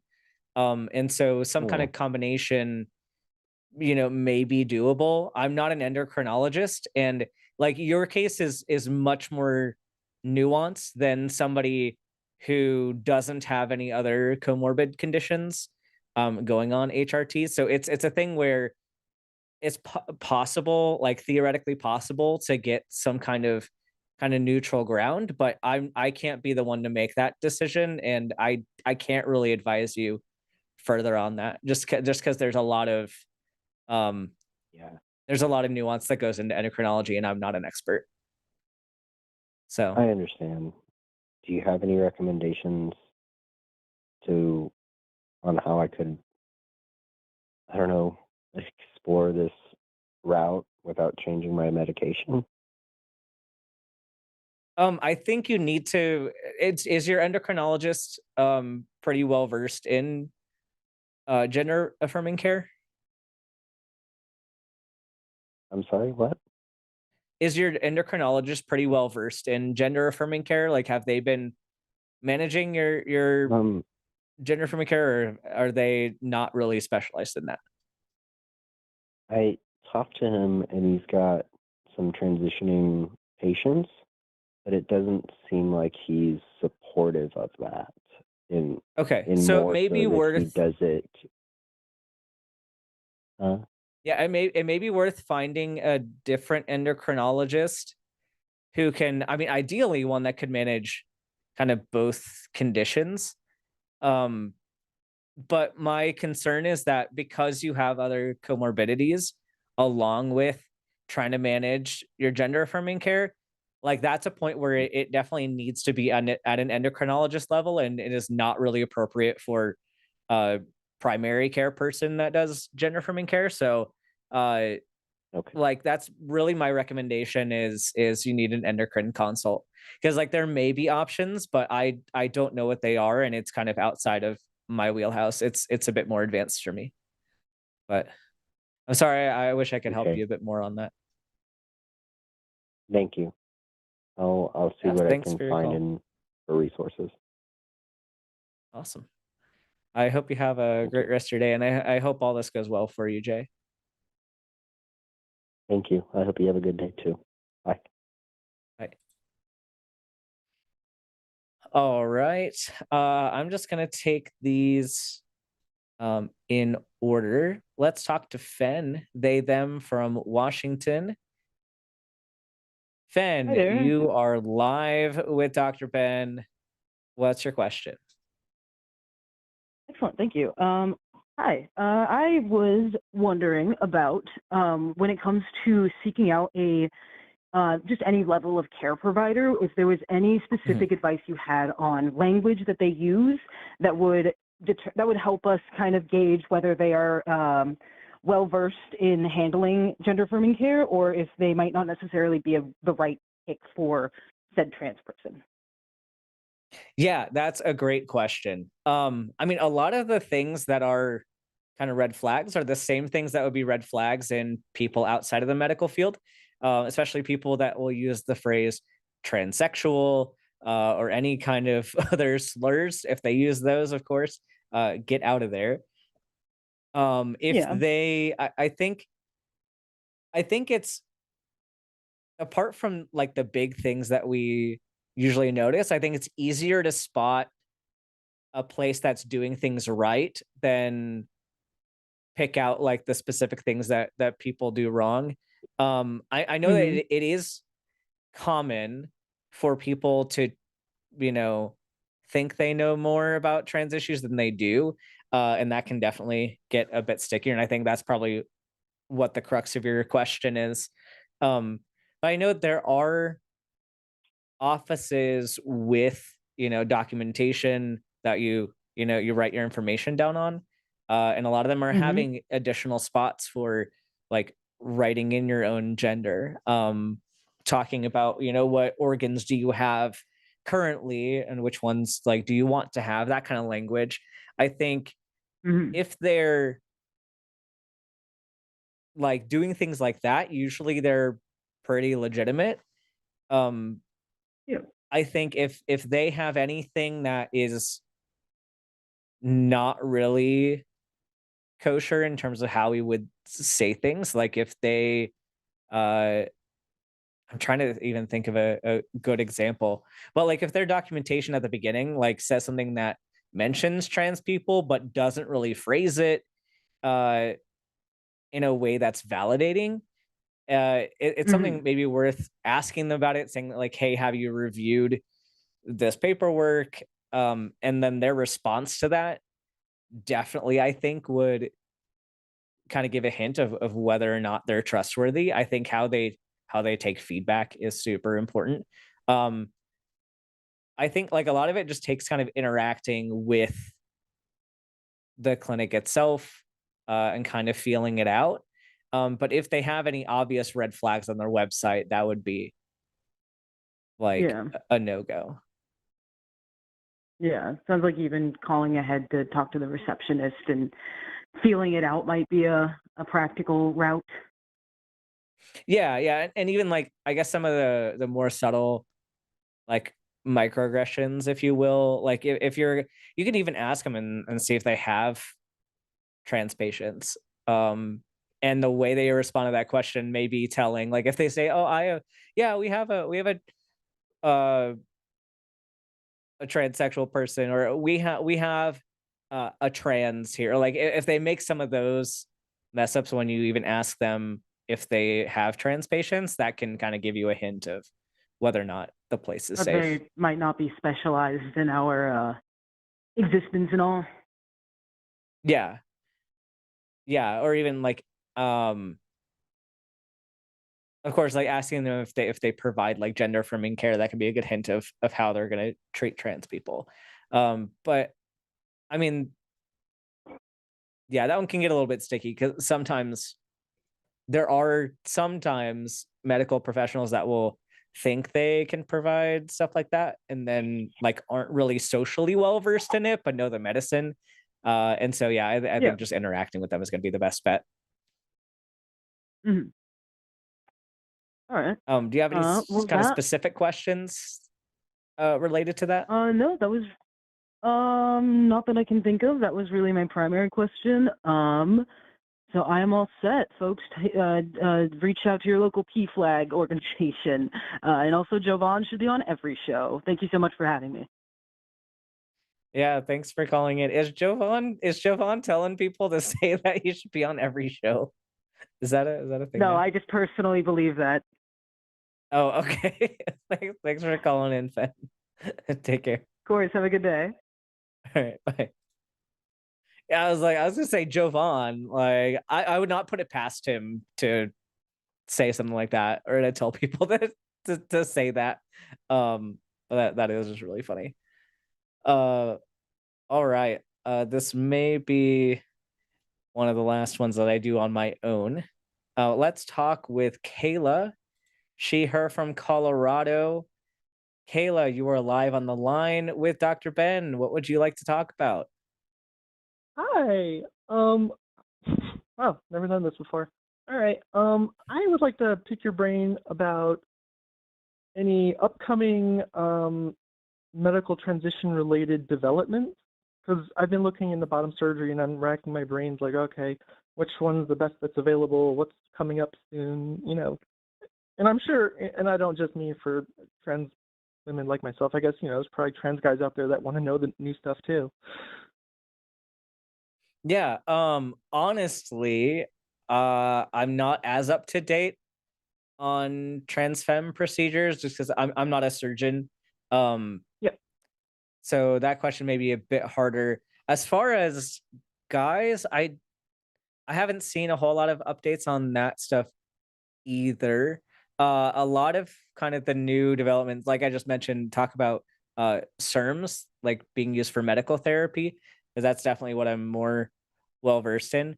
But that is something I have to look in at it again and see if they've made progress on kind of regulating that or approving that for that use. But super cool things like how do we start to manage people who want a more ambiguous transition? And so SERMs might be a good option for some people. However, it would really only work for like people who like have a predominantly testosterone system or went through a testosterone based puberty, because it specifically relates to estrogen receptors. I haven't seen anything yet of like successful medications for the other way for selectively binding testosterone receptors. That may be something that comes down the line, but I think just the mechanism is a bit more difficult there. I'm trying to think if I've seen anything lately for phalloplasty changes.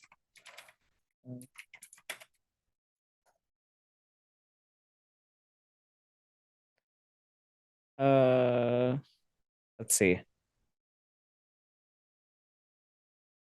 I'm not seeing anything coming up, like at least from some of the bigger organizations. I could dig into that some more. I don't mean to call out the voice of God here, but Arden, are you familiar with any updates to feminizing procedures? Oh, hold on one second. I got my headphones on, so I got a dual audio thing. Let me switch over here. Yeah, actually, one thing I don't know much about, but I have seen a few people talking about recently is like rib fracturing surgery that kind of controls your waistline appearance for like a feminizing procedure. I don't know anything Hmm. about it. It sounds scary and dangerous, but the results I've seen on the people who've got it are like really, really cool and impressive. And so, yeah, I mean, I'm definitely curious about that, but I don't hear enough information about it. Also, voice surgeries are one thing that there's not a lot of information on that Yeah. seems risky and dangerous, but potentially great if the results were stronger. Yeah, I think part of this too is like I feel like the advances are going to be slowing a lot, and I think they already have been, kind of since this new administration's takeover. But those advances are going to be even slower, at least in the U.S., just because we're lacking funding now. I mean, we're lacking funding for all kinds of healthcare, including oncology and other things. But um, it's an unfortunate, unfortunate state of events right now with that. It's almost like we've seen this story before. Yeah, I wonder where. I wonder where we've seen this before. All right. Yeah. Yep. I guess that's Anything? all Any I other think I questions that you had. have? Yeah. All right. Well, thank you for your call. Have a great rest of your day. All right. You too, Doc. Bye. Bye. All right. We do have a caller waiting, but I want to wait for Josie to get back for this one because it might be a really good one. But if Josie doesn't come back in the next like minute or even less, probably I might just take it. Unless somebody else wants to call in with a more medical related topic, I will steal this one. If you wanted, you can just go for it. But yeah, Just I go will for it. say for the audience, the lines are still open. So if you want to call in, Yep. if you, like we said earlier, if you're one of those callers who's like, no, there absolutely is a right or wrong body, and my body's wrong, and you want to defend that position, we'd be happy to talk to you. I think it's really just a misunderstanding of like what people are meaning by right and wrong when they say that. Um, that is an option for you. If you have problems with other aspects of trans healthcare, you can call in about that. Yeah, or if you have medical questions for Ben, I think Josie will still be a couple more minutes, so you might as well just get started on this other call. But Okay. yeah, I will get started then. All right, let's talk to Constantine. Pronouns are he, him from Greece. Constantine, you are live on the line with Dr. Ben. What would you like to talk about today? Hello. I just had some questions about trans athletes and I guess the biology of men and women in general. Yeah. First What of are your all, thoughts so far about that? yeah, I really don't care about sports anyway, but Greece, I live in Greece, so it's kind of conservative here, actually quite conservative, but it's changing. I just want to be educated on that. So because I hear a lot of people, that's the main issue they whine about. Mhm. If they usually say that the biological differences between women and men are so different that they can't like compete in the same fields. And Mhm. I have no idea about that. So I guess I just wanted to be educated a bit and also get some talking points so that I can be a good advocate. Yeah, no problem. There's one of my approaches to this discussion goes to initially how are we defining these terms? Like what are we talking about? And because a lot of the transphobic positions rely on ambiguity of the terms being used. So, for example, in this case, sports. Like when I think of the word sports, I might think of a completely different sport than you do. So like let's just do this for an example. If I say the word sports, what comes to your mind, Constantine? Athleticism, like running, I guess. Running. Okay. So your example would be running. Well, what if my example was figure skating or gymnastics or equestrian or something? Like, you see, there are all kinds of different sports, right? And different sports require a variety of different skills. Would you agree with that? Yes, of course. I see now where you're going with this. It's more nuanced, I guess. It's not a Yeah. straight answer, So I guess. yeah, so it's like when people say that, well, I'm just concerned about biological advantages in sports, like, okay, a lot of people will think of weightlifting, soccer, wrestling. They'll think of that when they think of sports. And so you get this idea in your mind that, oh, big, strong man versus tiny little woman. Like, who's going to win in weightlifting, like, just based on biology? Okay, like, on average, like, an average man will probably lift more heavy weights than an average woman. And we're assuming that both of them are equally trained or untrained. But if we think of other sports, like I was mentioning, equestrian probably actually favors people that are I am smaller. actually a good Gymnastics, question. I yeah, do like actually like gymnastics horses. favors, yeah, gymnastics favors smaller, agile people, like depending on what event you're talking about. Figure skating favors smaller people and more flexible people. So it's like, okay, but are men, like our cis men, biologically given an advantage in all sports? No. So then that has to make us think, what are the factors that make somebody good at sports? And those factors are going to change depending on what sport you're doing. And so this is where this is definitely a very, very nuanced conversation, because a lot of times, like, the advantages that we're talking about come from testosterone, high levels of testosterone versus low levels of testosterone, right? And so if we were going to make this fair, we have to think about who could possibly have those levels of testosterone. It's not always going to be cis men, but it usually is cis men.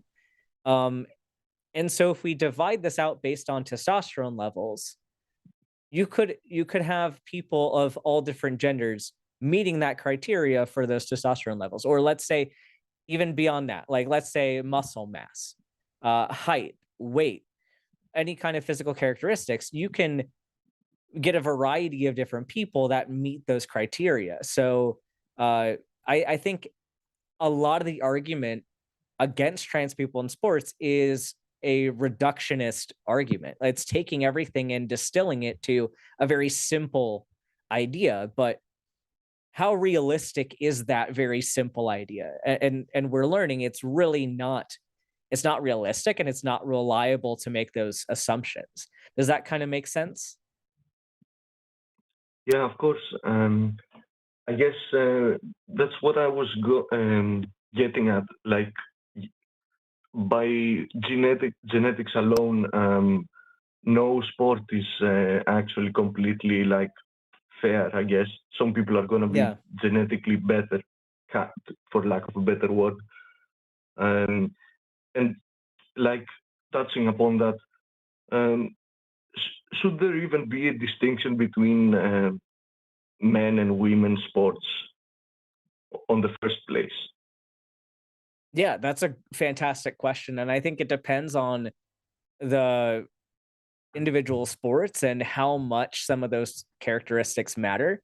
I think a lot of that, if you standardize out for height and weight, it's not as much of a difference as people think as far as athletic performance. And so if I like to use wrestling as an example because it's a very, very weight-based sport. But if you have two people that are like, everything else is equal, so equal training, equal experience level, all that stuff, like equal skill, like if you have a 140-pound man up against a 140-pound woman, it's probably going to be pretty fair of a match. And sure, yeah, you might have things where it's not your day, but there's a lot of strategy that goes into it. Maybe somebody had better strategy than you did. Somebody has more reach than you did. Like the way that those 140 pounds are distributed may be a little bit different, but you learn how to work within your own personal biological advantages within those sports to Yeah, get the upper exactly. hand in that. I would argue that Yeah. that makes it more interesting also. Yeah. Yeah, but people all commonly think, well, the man's going to be like have an unfair advantage, but they're thinking of Brock Lesnar versus like the smallest woman alive. Like, yeah, okay, that would be completely unfair, but they're also not the same way. Like Brock Lesnar is also not going to step in the ring with somebody under 200 pounds unless like they clearly like negotiate that ahead of time. But like if you normalize that, like I don't know if you're gonna find a lot of women that are in Brock Lesnar's weight category, but if you did, like it probably wouldn't be that much of a difference at that point. So it's when you actually make sense of the data and what people are saying, like if you make it a real scenario, like it's a lot easier to understand uh why we're advocating for trans inclusivity, and something else too. And of course, Josie's coming back in now, and I'm sure she'll have a lot of these things to say. But the idea of a lot of social factors related to sports, like we're finding that a lot of what gives people athletic success is people that are starting from very, very young ages with coaches. They're taking time off of school to go do these things. Like they have financial advantages. Like there's a lot more things that go into producing, especially an elite level athlete, than just your biology. And so Josie, just catching up, we're talking about trans people in sports, but more from an educational side. So Constantine wants to know, just wants to get some talking points for how to address arguments against trans people in sports. So that's where we're at. Yeah, absolutely. So I'll let Constantine respond to what Ben just said, and then I will jump in. Yeah, I don't have anything to. I guess, yeah, I agree with that. I agree completely. I've seen it also firsthand, I guess. So I know it's anecdotal, but yeah, I've seen that actually manifest, like hard work from a young age and all that. Yeah. So when you are talking about, trans athletes, so you say, do you have a stance? Like, how do you feel about it personally? Yeah, I was just saying that in, I guess, in my opinion, although I am not in the scene at all, like I don't do any competitive sports. I just do on my own. So I can't really speak on what should be the norm. But just for me, my opinion, and I'm more of the opinion that men and women could actually compete against against each other, like in many sports. I don't know. There could be sports that could be, I guess, in wrestling, like we said before. It could be kind of dangerous if it's a big discrepancy in weight. But other than that, if it's safe, I don't think there's any problem with men and women, or trans men or trans women for that matter, competing together, I guess. Yeah, no, you're right. A lot of this comes down to, what people perceive to be unfair, right? And people are like, oh, of course a trans woman shouldn't compete against women. It seems like it'd be unfair. They're taller and all these type of things. But really, when you look at the science of it all, especially when you add gender affirming care to the mix, that, you know, with the study that just recently came out in the journal, the British Journal of Science, Sports Medicine, you know, that there is no actual inherent advantages for trans women against cis women when it comes to sports once they are, you know, on you know, gender affirming care. And so a lot of times these issues become kind of a wedge issue. It's like where they start, and so that way they start discriminating more and more. It's the wedge that allows the deeper discrimination to continue. Because if you buy the argument that, you know, yeah, right. Because if you buy the argument that trans women are somewhat stronger than men, than not men, but trans women, then I mean, sorry, if trans women are stronger than cis women, then essentially what you're doing is you're already creating the manufacturing the consent to do more. So it is one of those things that we have to reject when we see it, because any form of discrimination leads to more aggressive discrimination, and we have to fight it at all levels, because it is such a marginalized group of people that are athletes, and most people don't understand the science behind it. So that's usually how I think about it, and it's much easier to, you know, have a conversation about, you know, trans athletes, but it's easier to have that conversation if somebody has an objection, but it doesn't sound like you have an objection. Yeah, no, I don't actually. Yeah. So because, like, yeah, you know, I think we agree. Yes, in the end of the day, I guess, of course, I mean, I knew that before, but you know how it is. I needed some to get my thoughts checked, I guess. Yeah, and remember, trans people have been allowed in the Olympics since 2003, and you know how many trans people have won medals? Zero. Like, you know, it's like there isn't a real, like, problem that is happening. They're manufacturing a problem. When you actually look at the number for number, like, there just isn't this domination of trans people winning sports. It's just not the case at all. In fact, you would actually say that trans people are more likely to perform badly at sports than good. You know, so it's like trans people are actually statistically pretty awful at sports, because we don't win. That's We don't actually win. very interesting. That makes sense. Thank you. Thanks about that. I'm going to bring that up next time. Yeah, for sure. I appreciate All it. right.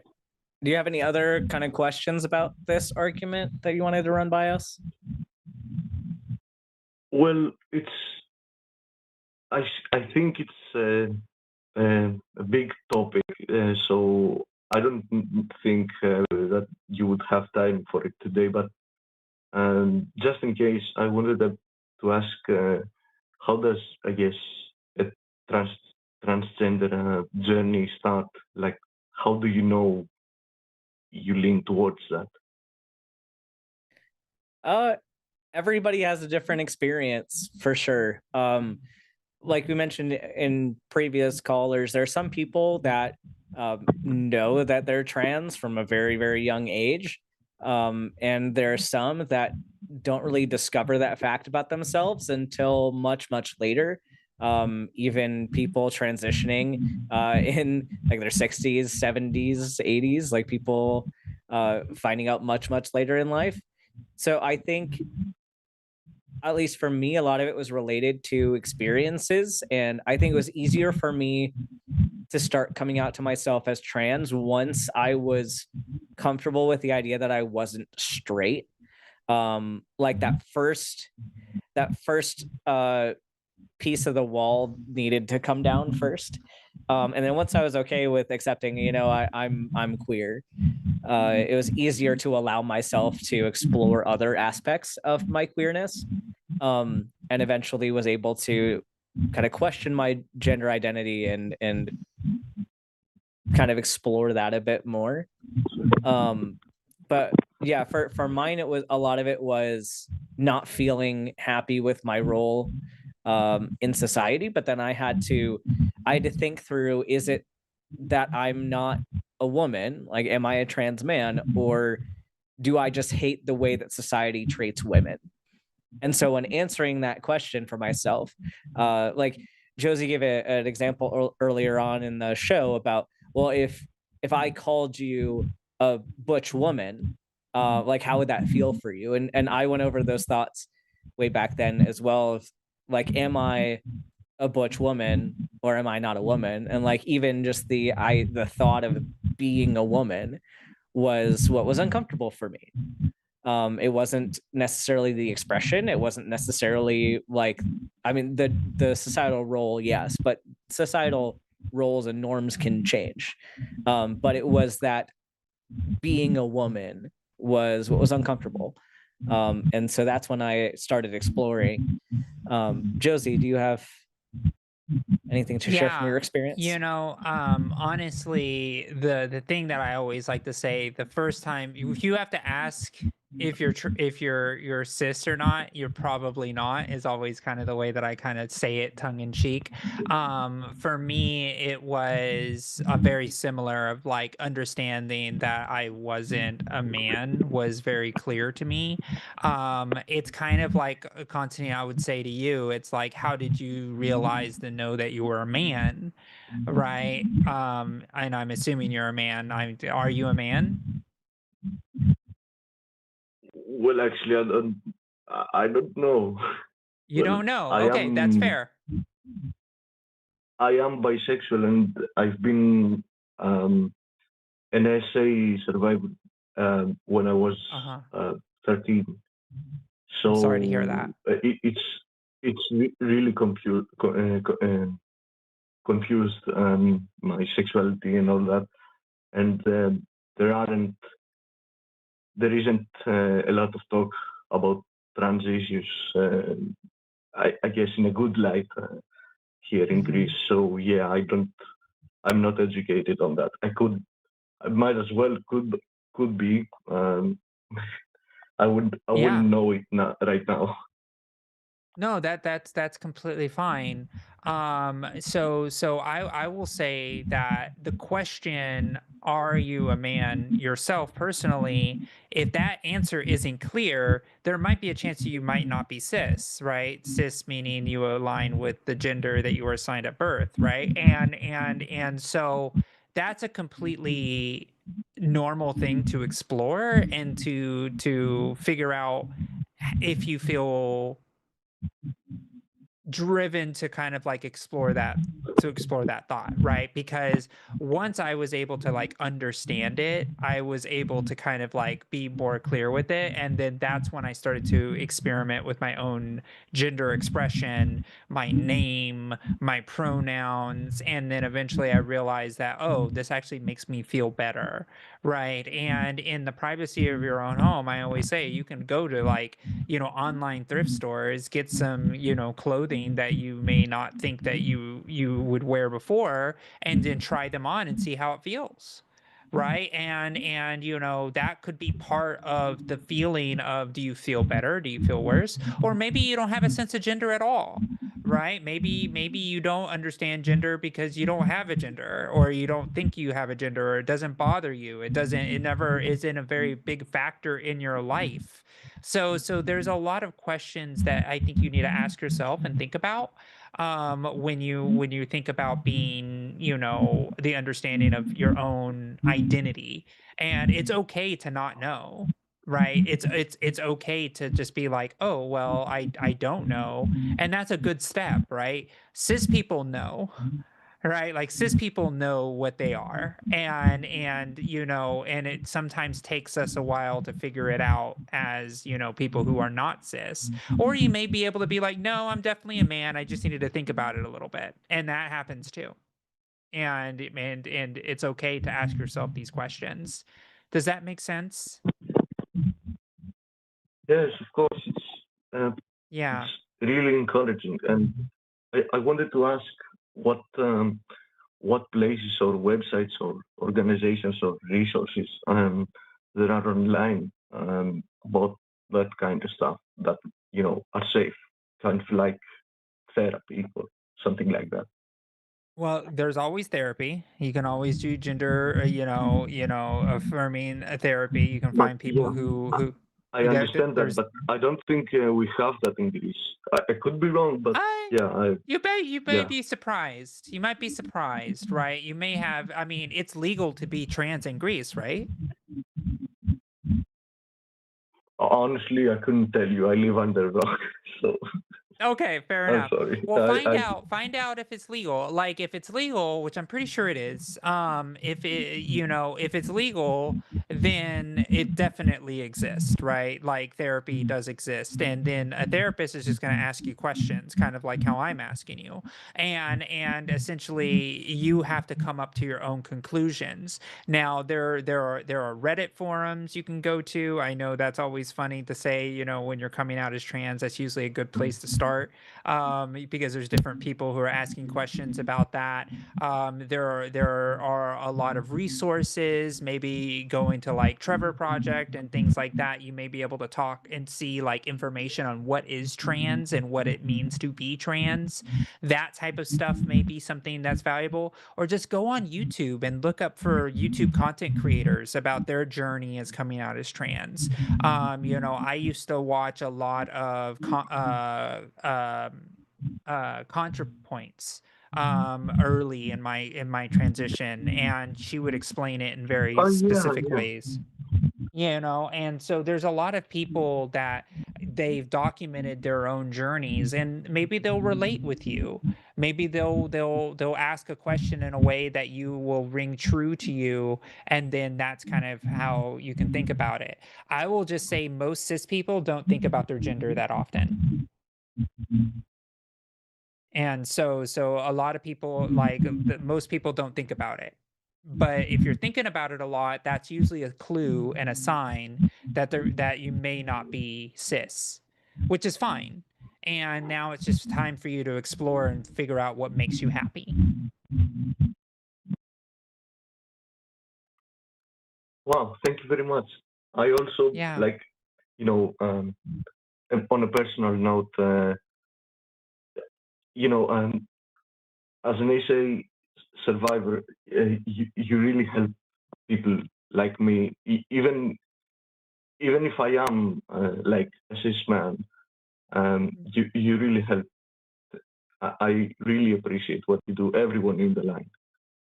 Oh, well, thank you. And stay strong and you stay safe. You too. We're Yeah, here, thank you we're for I here to hope calling you help in. stay you. safe too, Yeah, everyone. I thank hope you. everyone stays safe. Yeah, you too. All right. Thank you, Thanks, Constantine.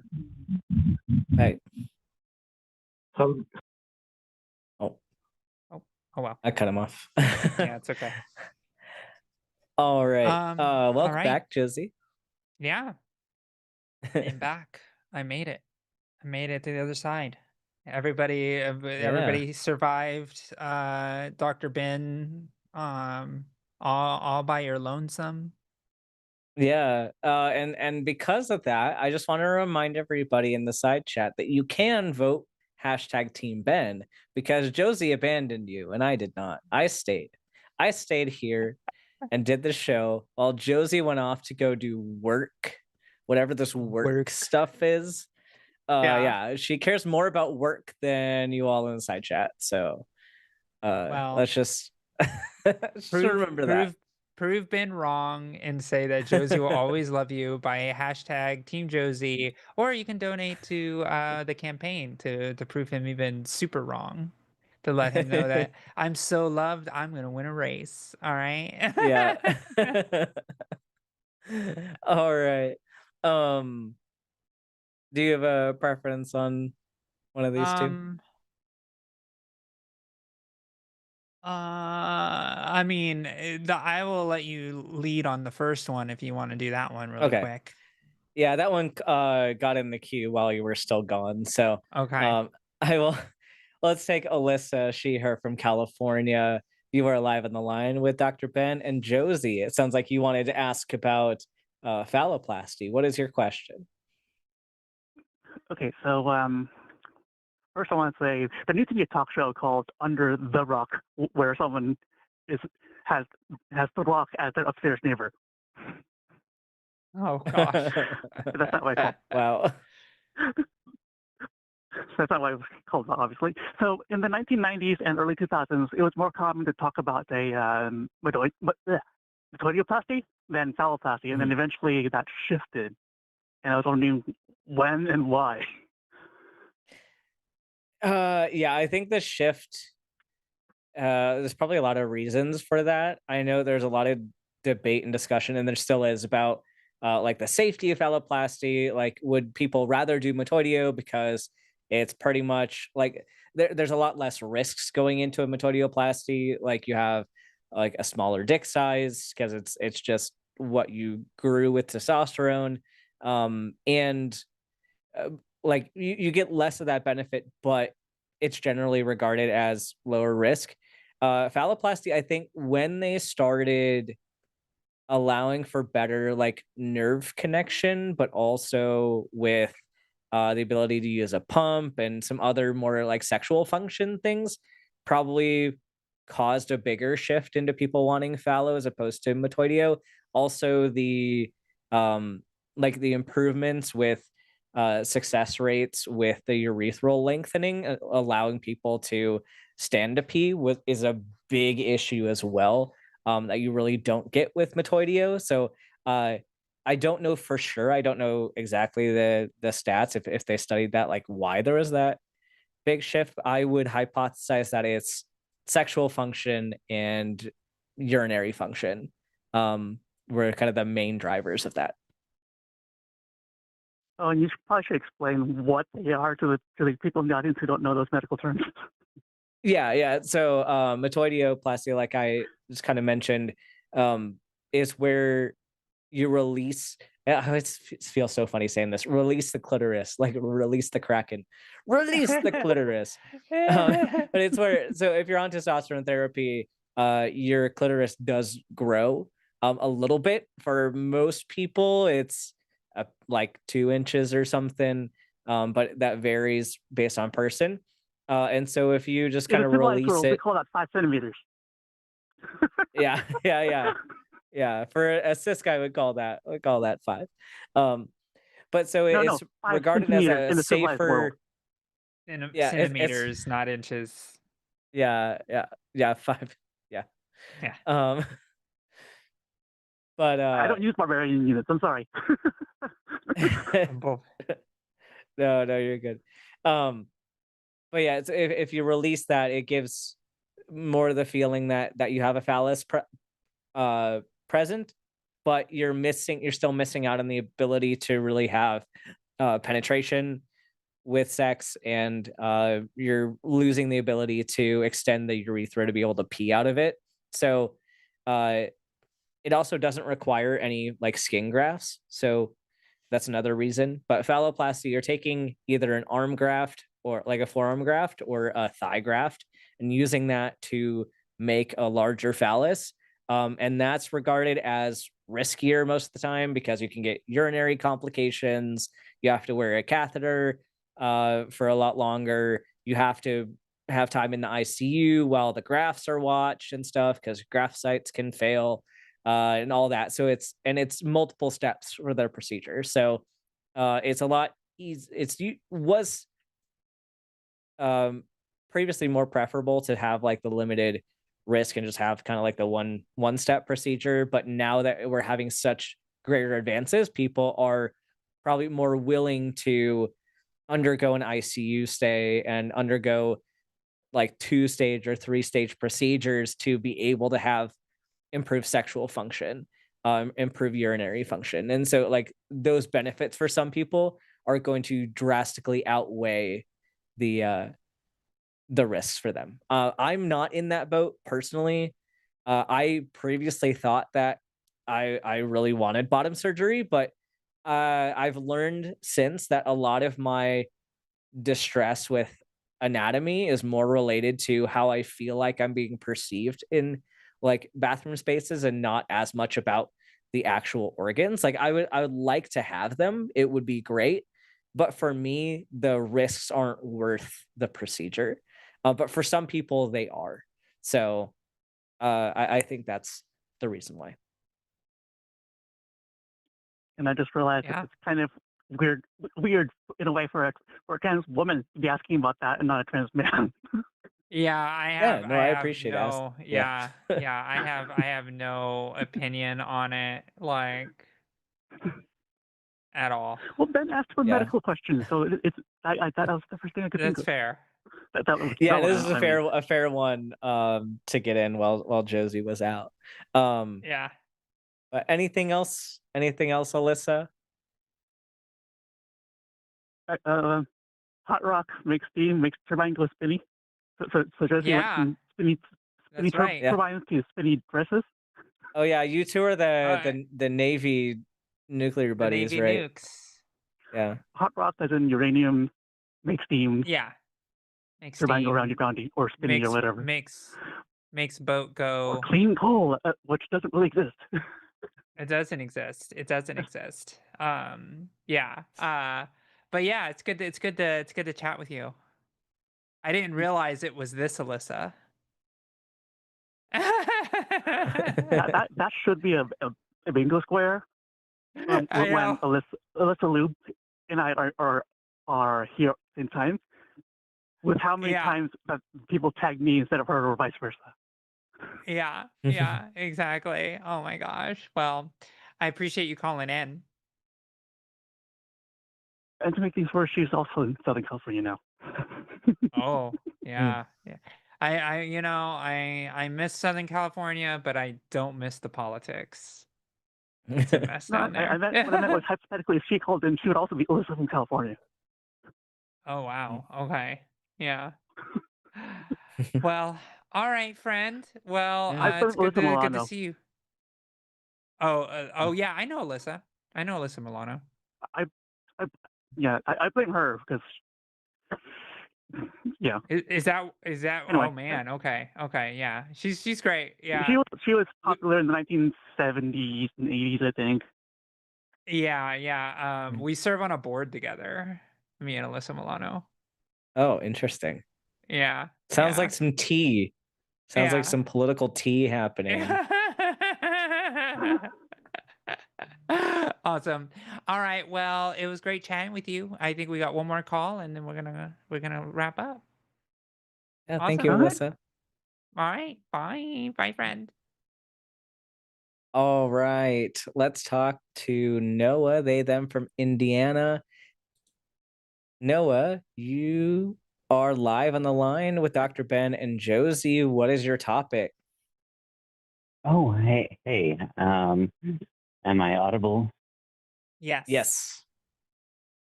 Okay. My topic was a little bit more about fifis, I guess.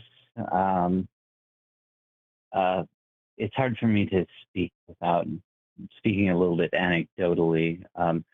I came from like a bunker baby background and quickly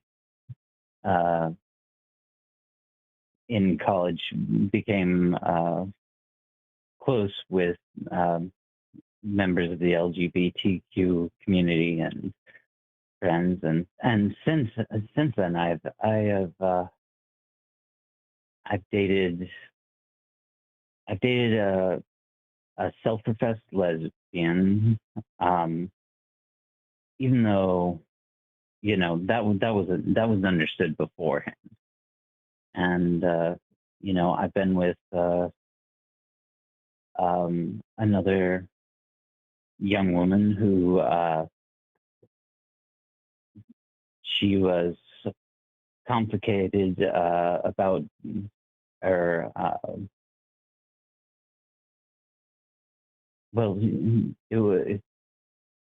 she was early transition, and I told her you're most powerful when you're most honestly yourself, and he and I are still friends, And I have another friend who who I enjoy hanging out with, who is post transition, and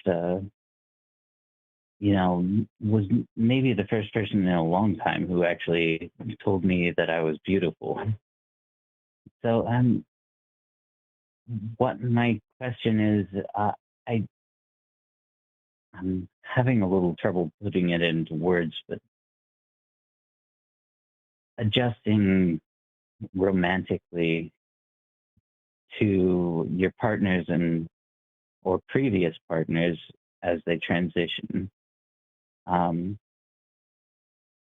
Not quite what is the right way to feel, but is it okay to feel a little bit like, I remember we were something different at a time, and still be happy about that?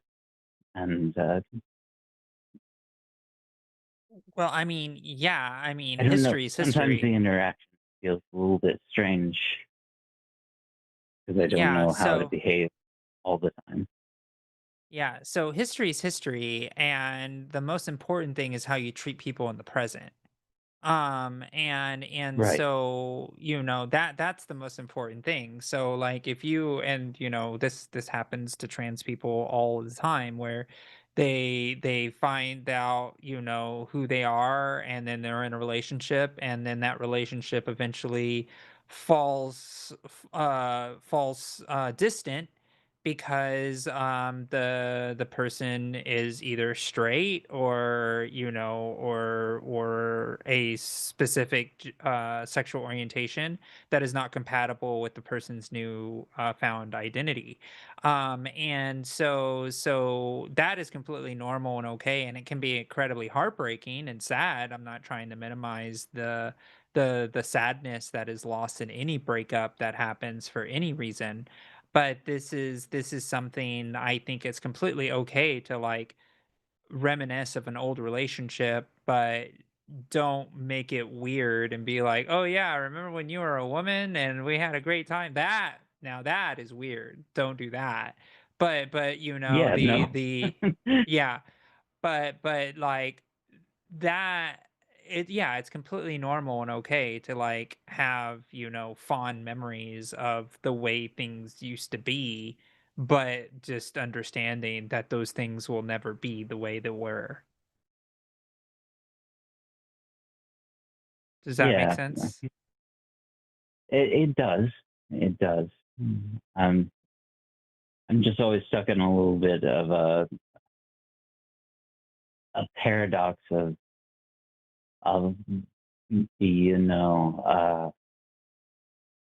how do I be supportive while being honest about Well, what do you mean being feelings? honest? It's not like, I mean, not like having a problem with their transition or anything, but just sometimes feeling like uh,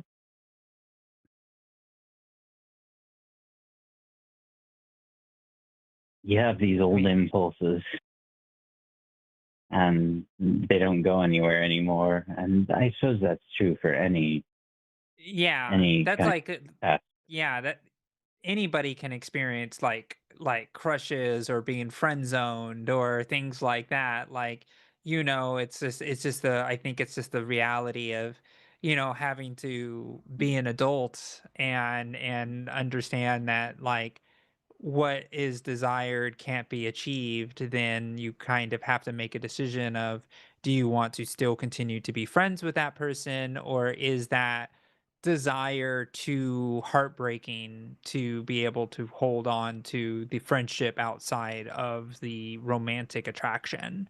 And that I would say this to anybody, trans or not. I've had to tell Mhm. friends that were um very crushed had a big crush on a woman. It was a man that had a big crush on a woman, but the woman didn't desire him at all. and he just wouldn't stop lamenting over Right. the fact that this woman didn't desire him. And I was like, dude, you just got to either stop being around her or just you have to move on. Like you can't be obsessive over something you can't have. It's not good for either party involved. And so that's the advice that I would give any friend or anybody that is dealing with anything even beyond the gender complication of it all. Yeah, I would just say in sort of a vulnerable space of it is um, sometimes that I feel like I'm supportive, but that's as far as I can go. And I don't know how to go past that exactly without, breaking boundaries. Um, does that make any sense? I guess I'm confused on what do you mean like you are supportive? Like Yeah. are you saying that you're supportive that they're Oh, transitioning but okay. also sad that they're transitioning away from the gender you're attracted to? Is that what you mean? No, no, no, no. I don't mean that at all. I'm not sad that they Okay. transitioned at all. I'm more or less pansexual. That has Yeah. nothing to do with it. Just um, somewhere our interaction became lost along the way, so to speak, and I don't want to overstep anymore. But I still want to, be supportive, but also not in the way I used to be supportive. Oh, It I see feels what you're like saying. it feels like there maybe needs to be a discussion kind of about what the relationship looks like now, because if it sounds like there's more distance or at least less like romantic or intimate interaction, like it may be that the chemistry just isn't there, or maybe you just need to revisit, like maybe if they still want something there, and it's a conversation of, hey, like, are we both still interested in this? Or like it might be worth just having a conversation and seeing kind of where everything stands and then kind of moving forward from there. Yeah. Yeah, that would take Yeah. some It's cojones Yeah. to actually have that conversation. But that's what But you I got to suppose do, it's right. right? Because Yeah. the conversation is the only way you're going to alleviate these feelings.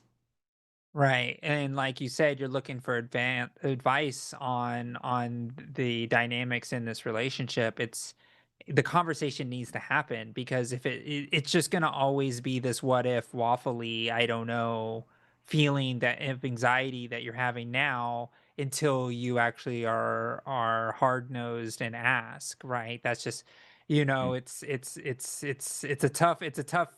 a tough piece of advice, but that's essentially what it is. It's like you need to have the conversation openly and you're going to feel better on both sides. Because the person could probably feel it on the other side too. It's like, why are you treating me different? Like you just got to put it out into the open. Yeah, I suppose so. It just Yeah, feels I know. difficult when you're part of the support in the first Yeah. Yeah. place, Yeah. and then you're Yeah, and saying it's yeah, and now it's something I you have questionable feelings that I haven't figured out yet. yeah, And and I think the way that you phrase it can definitely help with that discussion too. Like, definitely, I would say gather your thoughts beforehand. Even like if you want to write it down and work with the phrasing, might be helpful. Just so it's clear that it's like, hey, we just want to communicate about kind of what our relationship looks like. So it doesn't sound like you're commenting on their transition, or it doesn't sound like um you're meaning things when you're not. So I think maybe like definitely have the conversation, maybe write down some thoughts beforehand, work with it and make sure you're communicating effectively the things that you're trying to communicate in that. Yeah, I would certainly never want it to come across as like I'm having mixed feelings about your transition. I would never. Mhm. That's not Right, of what I'm course. saying at all. It's just more of a, it puts us in a different context. Yeah, you just got to be honest and And talk about those things. yeah, Yeah. I think honestly it felt a little left behind in some aspects. Yeah, for sure. Well, we are getting close to the end of the show. I'm glad we had this conversation. It sounds like we're helping you get to the conversation you need to have. But definitely, like, feel free to let us know how that conversation goes. But my dog is my dog's angry at something. No, thank you for the taking call, my and call. look And, forward to some updates. For sure. Well, thank you, you Noah. know, it's a complex community. It is. Well, all right. Well, have a great rest of your day. Take care. Good luck. All right. That's all the callers for today. And we're going to get into super chats. I saw somebody getting sneaky in the super chats, and I did think it was funny, but I will call you out when we get to it. The 5 pounds from Mystic Mind Analysis. Many stand against us, but they will never win. We said we would return, and here we are again, warriors of the world by a man of war. Thank you for sending that. I feel like singing the song would violate copyright. No, it wouldn't. No. Your voice would not. It's like No, probably not. Dr. Ben thinks so highly of his singing ability that he thinks that that YouTube is gonna automatically make this No, song. I don't think it's actually going to. I'm more worried about like Jimmy or somebody being like getting mad. Because I've had channels get mad, like people for singing stuff. Like, okay. Oh, you're just so good that it just sounds like it's the actual artist playing in the background. Yeah. $10 from Beaker Squeaker is used to think that Friday the 13th was good luck for me until our entire department got laid off last Friday. Oh no, maybe No. God is punishing me for giving y'all money. LOL. Anyway, here's more money. Hashtag team Dr. Ben. Well, I'm so sorry to hear about your layoff. Friday the 13th are usually my lucky day, and Friday the 13th next month is my birthday. And it's a very special one because not only am I turning 40, it's also back to back Friday the 13th. So it was like Friday the 13th in February, and it's Friday the 13th in March. So I'm just saying that's pretty cool. That's pretty cool. Are we gonna have a happy 40th Cus I Wanna for Josie? Oh, we should. We should though. Should be something fun. All right, $5 in Beaker Squeakers. No worries, I already got something better lined up. Hashtag let Josie cook. Yeah. And everyone's voting for Josie. It's fine. You gotta vote. You're tied with me. I know I gotta vote, but I was like, I start begging people to not vote for you, and then they all start voting for you, and so, at least like the ones I saw after that. So Yeah. my plan seems to have backfired on me, but hey, I tried. $5 from Miss Lisa Wynn. Sex is binary. Let's represent the presence slash absence of SRY with plus negative. Let's call gametes AB or O for neither. So A plus, A minus, B plus, B minus, AB plus, AB minus, O plus, O negative, dot, with $5 from Blood a types listener. are now genders. That's how it works now. Wait, do you mean I just described blood types? What are you talking about? The new genders just dropped, and they're your blood type. Sorry. Yeah. You can call it a blood drop. $10 from Barbara Barrett. I want to thank everyone, host, production, and especially chat for keeping me sane and alive, and for the opportunity to call in and express it all. Thank you. Oh, Thank you thank so you, much, Barbara. Barbara. Even my dog is excited that you called it. Yeah. £5 from Barbara. Forgot to vote. Hashtag Dr. Ben. All Yes, right. thank you for I your see vote. you. I appreciate I see you, Barbara. it. 20 Canadian from Canadian Goose. Hi, Dr. Ben and Josie. Do you have any advice for people who want to choose a new name and similarly considering changing their gender marker on ID, considering changing my driver's license to the X gender marker? As far as the name, you can you can always get one of those baby name books or go to like baby name websites and browse and see what you like. That's true. That's one That's way. true. You can also do that with your website and choose the year you were born and figure out what were the most popular names during that year that you were born.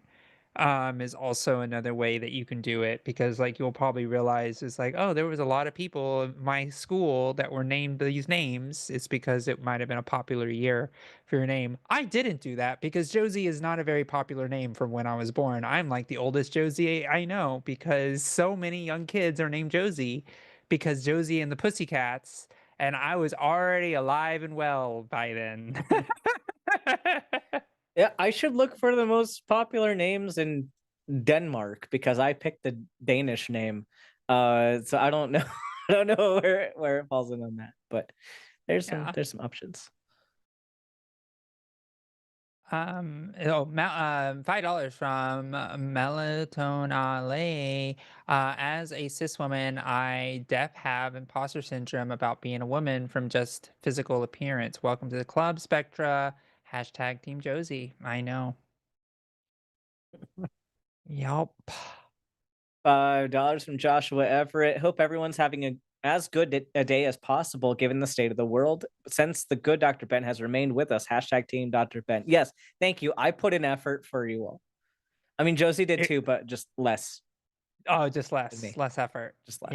Yeah. That's what we're calling it now. Yeah, is that what it is?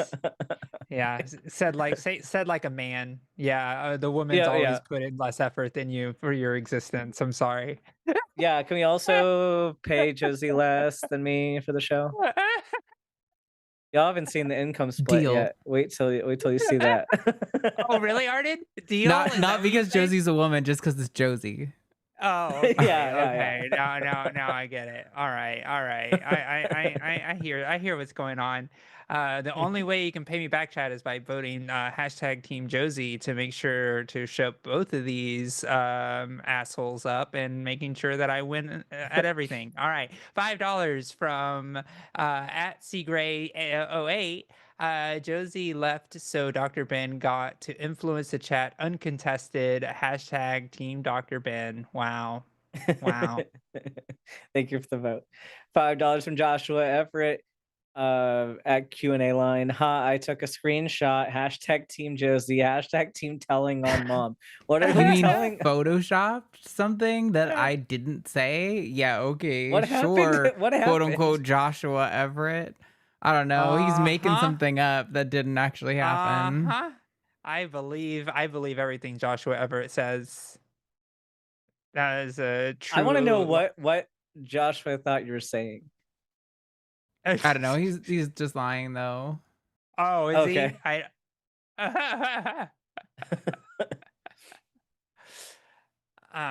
Is it me or you? Whatever. $5 from Alishana Silverbow. Dr. Ben truly loves us, unlike Josie, who abandoned us. This is why Dr. Ben is the best. Hashtag Team Josie. Thank you, Alishana.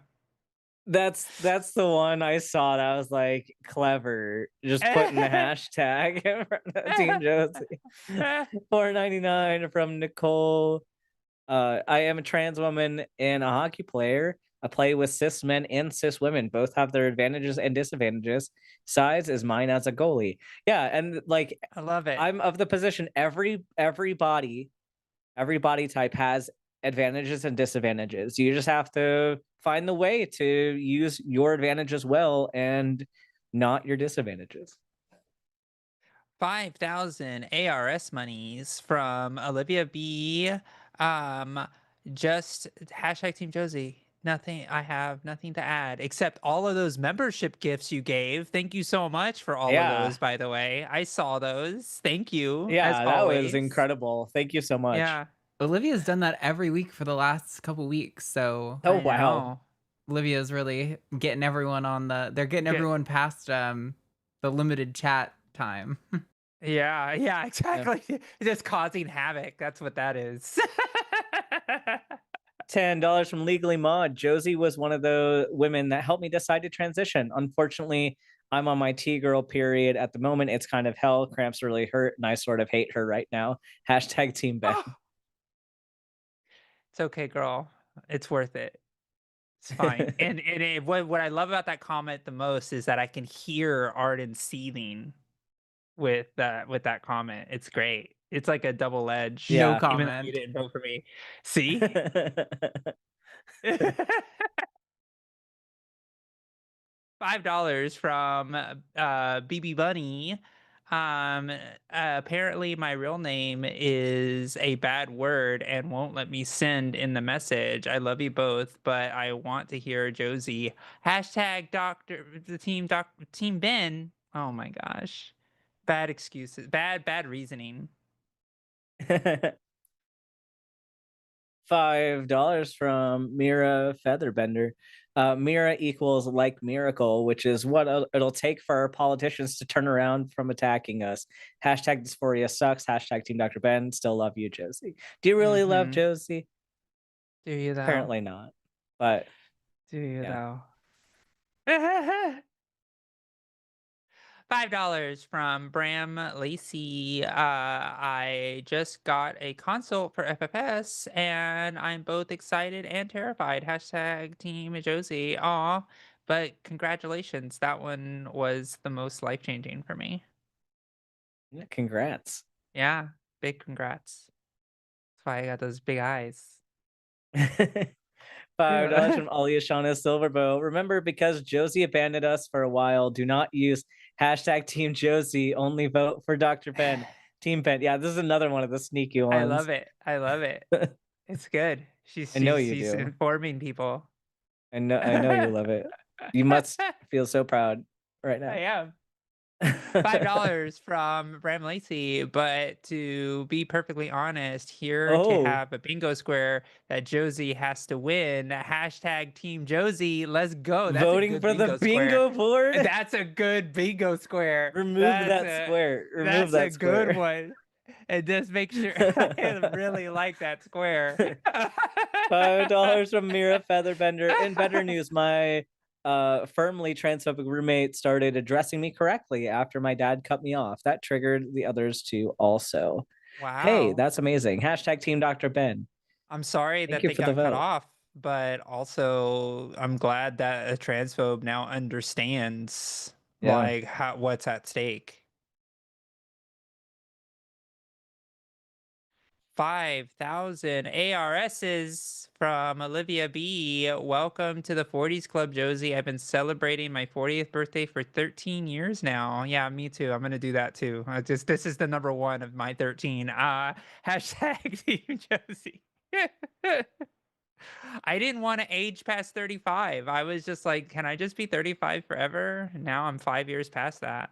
It's awful. All right. And by a narrow one vote, Team Josie has won. And I've lost win is a win. 2 weeks in a row. A win is a win. They just really want to hear you talk, Ben.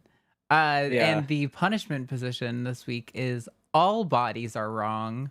Hashtag ban bodies.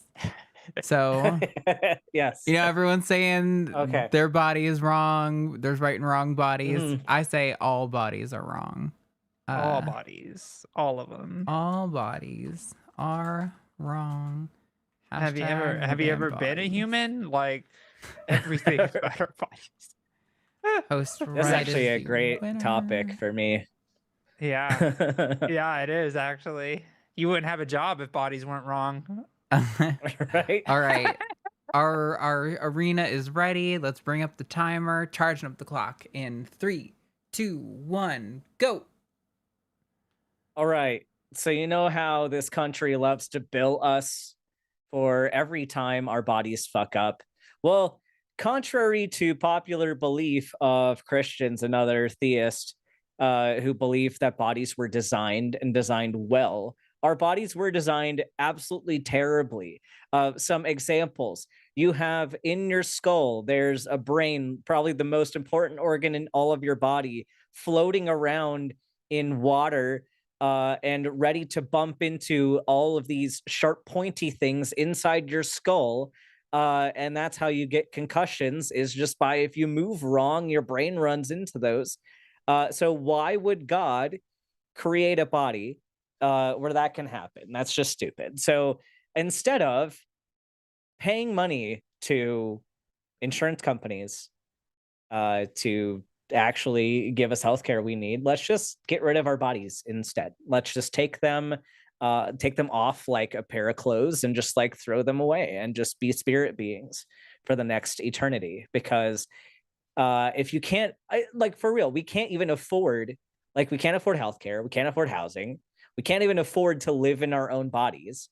So why are we even doing it? Why? I think that the Illuminati has convinced us that bodies are real and that we have to live in them. So I think we just need to manifest a destiny where we don't have to be physical beings anymore. And it's the man lying to us.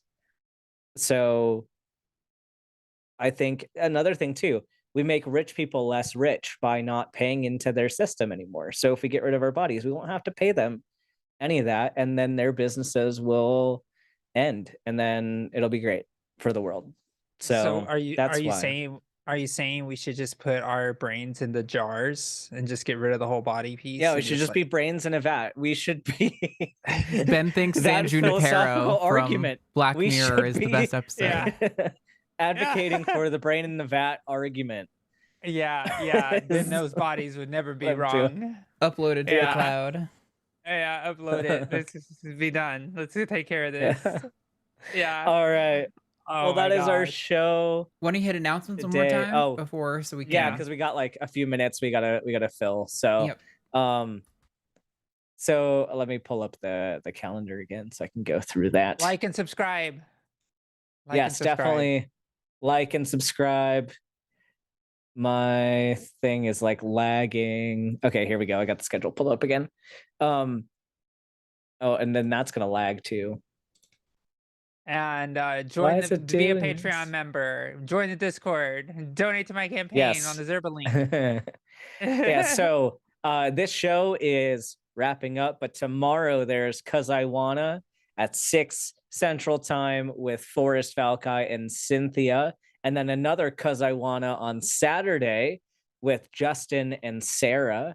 And then on Sunday, the Sunday show with Matt Dillahunty and Shannon Q, the After Dark Sunday show with Forrest and Paula Gia, Skeptalk on Monday with Shannon Q and Guts Gibbon, Chewed Gum with Alyssa and Taylor, The Hang Up with Matt and Brady Goodwin, and then TACIS next week with Luxander and Riverboat Jack. So lots of stuff coming your way. Also on my personal channel, we got trivia tomorrow night. And then on Saturday, I'm doing my show on Raw Milk, and I probably will bring up that video of RFK Jr. and Kid Rock if you want to see that. gonna demonstrate how dangerous raw milk is by drinking raw milk at the beginning of the stream to let you know how you feel after the stream? No, I absolutely will not. I will not do How that. else am I gonna know it's bad? You gotta show me how bad your energy feels at the end. I feel like I don't need now to that's show you when we entertainment. already have a baby that died in New Mexico recently from it. I want to see I just want to see You the want to see it impacts. happen. I want to see the impact feel on the like human body of what Josie's happens trying to a human. to murder me with No, raw milk. She's like, just you know, it would be drink some better raw if milk. Ben just wasn't on the show anymore.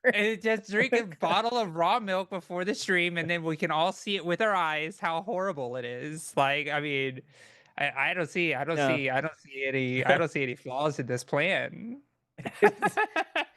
You just show videos of RFK Jr. drinking it. That'll be it. That'll be enough. Oh God. He just needs to wallow around in the Potomac. There's plenty of human sewage for him to swim around in. Like, honestly. I mean, if RFK Jr. didn't drink raw milk, what would his brainworms feed on? Like, he doesn't have a Well, his brain there for the worms to well, eat. no, So, like, his he needs more food. brainworms got cooked after he did cocaine off the toilet seat. Oh, That's yeah. that's what killed the brainworm. That was what happened. Yeah. And on that beautiful note, and make sure you like and subscribe, and make sure that you join the Patreon to be a part of these cool people here. You're And like when you're these able to do that, you can't. I always I mess can't it do up. both. Ah, there it is. Oh, wait. And then you can get the exclusive content on the Patreon to do LineCon, where you get exclusive interviews and debates from all of us here on the line. I love you all. Bye. Yeah, thank you, everyone. Bye.